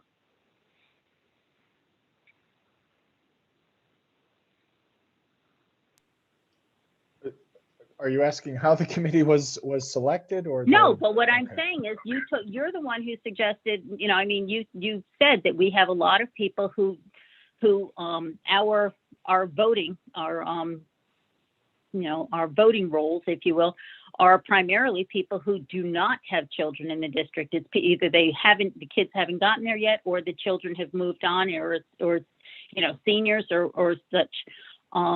So you have approximately, I think it was 6-7 people that represented the community, not the PTA, not the schools, the actual community piece. And those 6 people may not necessarily represent that entire 2/3 or whatever percentage it is of people who do not have children in the district at this time.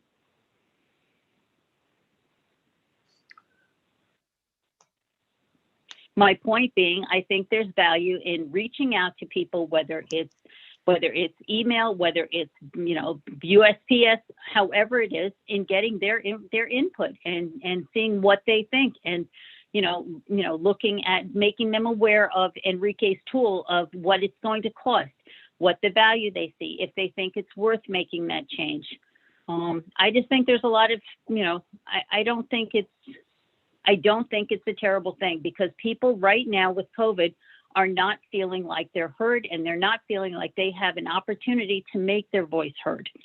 Again, they'll send emails, they'll sign petitions, but it's not the same thing as having the opportunity to either to personally have their voice heard, show up at a meeting. That's not an option at this point in time. So I think that this would be the next best thing for these people. Okay, thank you. Does anybody else have any comments or new business?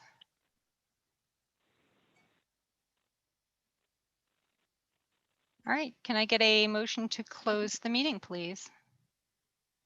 So moved. Can I get a second? Second. All in favor? Aye. Our next meeting will be on March 24th, next week, next Wednesday. And we will have a public hearing from 6 to 7 before the meeting. Yes, Joe? Okay. Yes, See you we then. can schedule that and communicate it in advance. Great, thank you.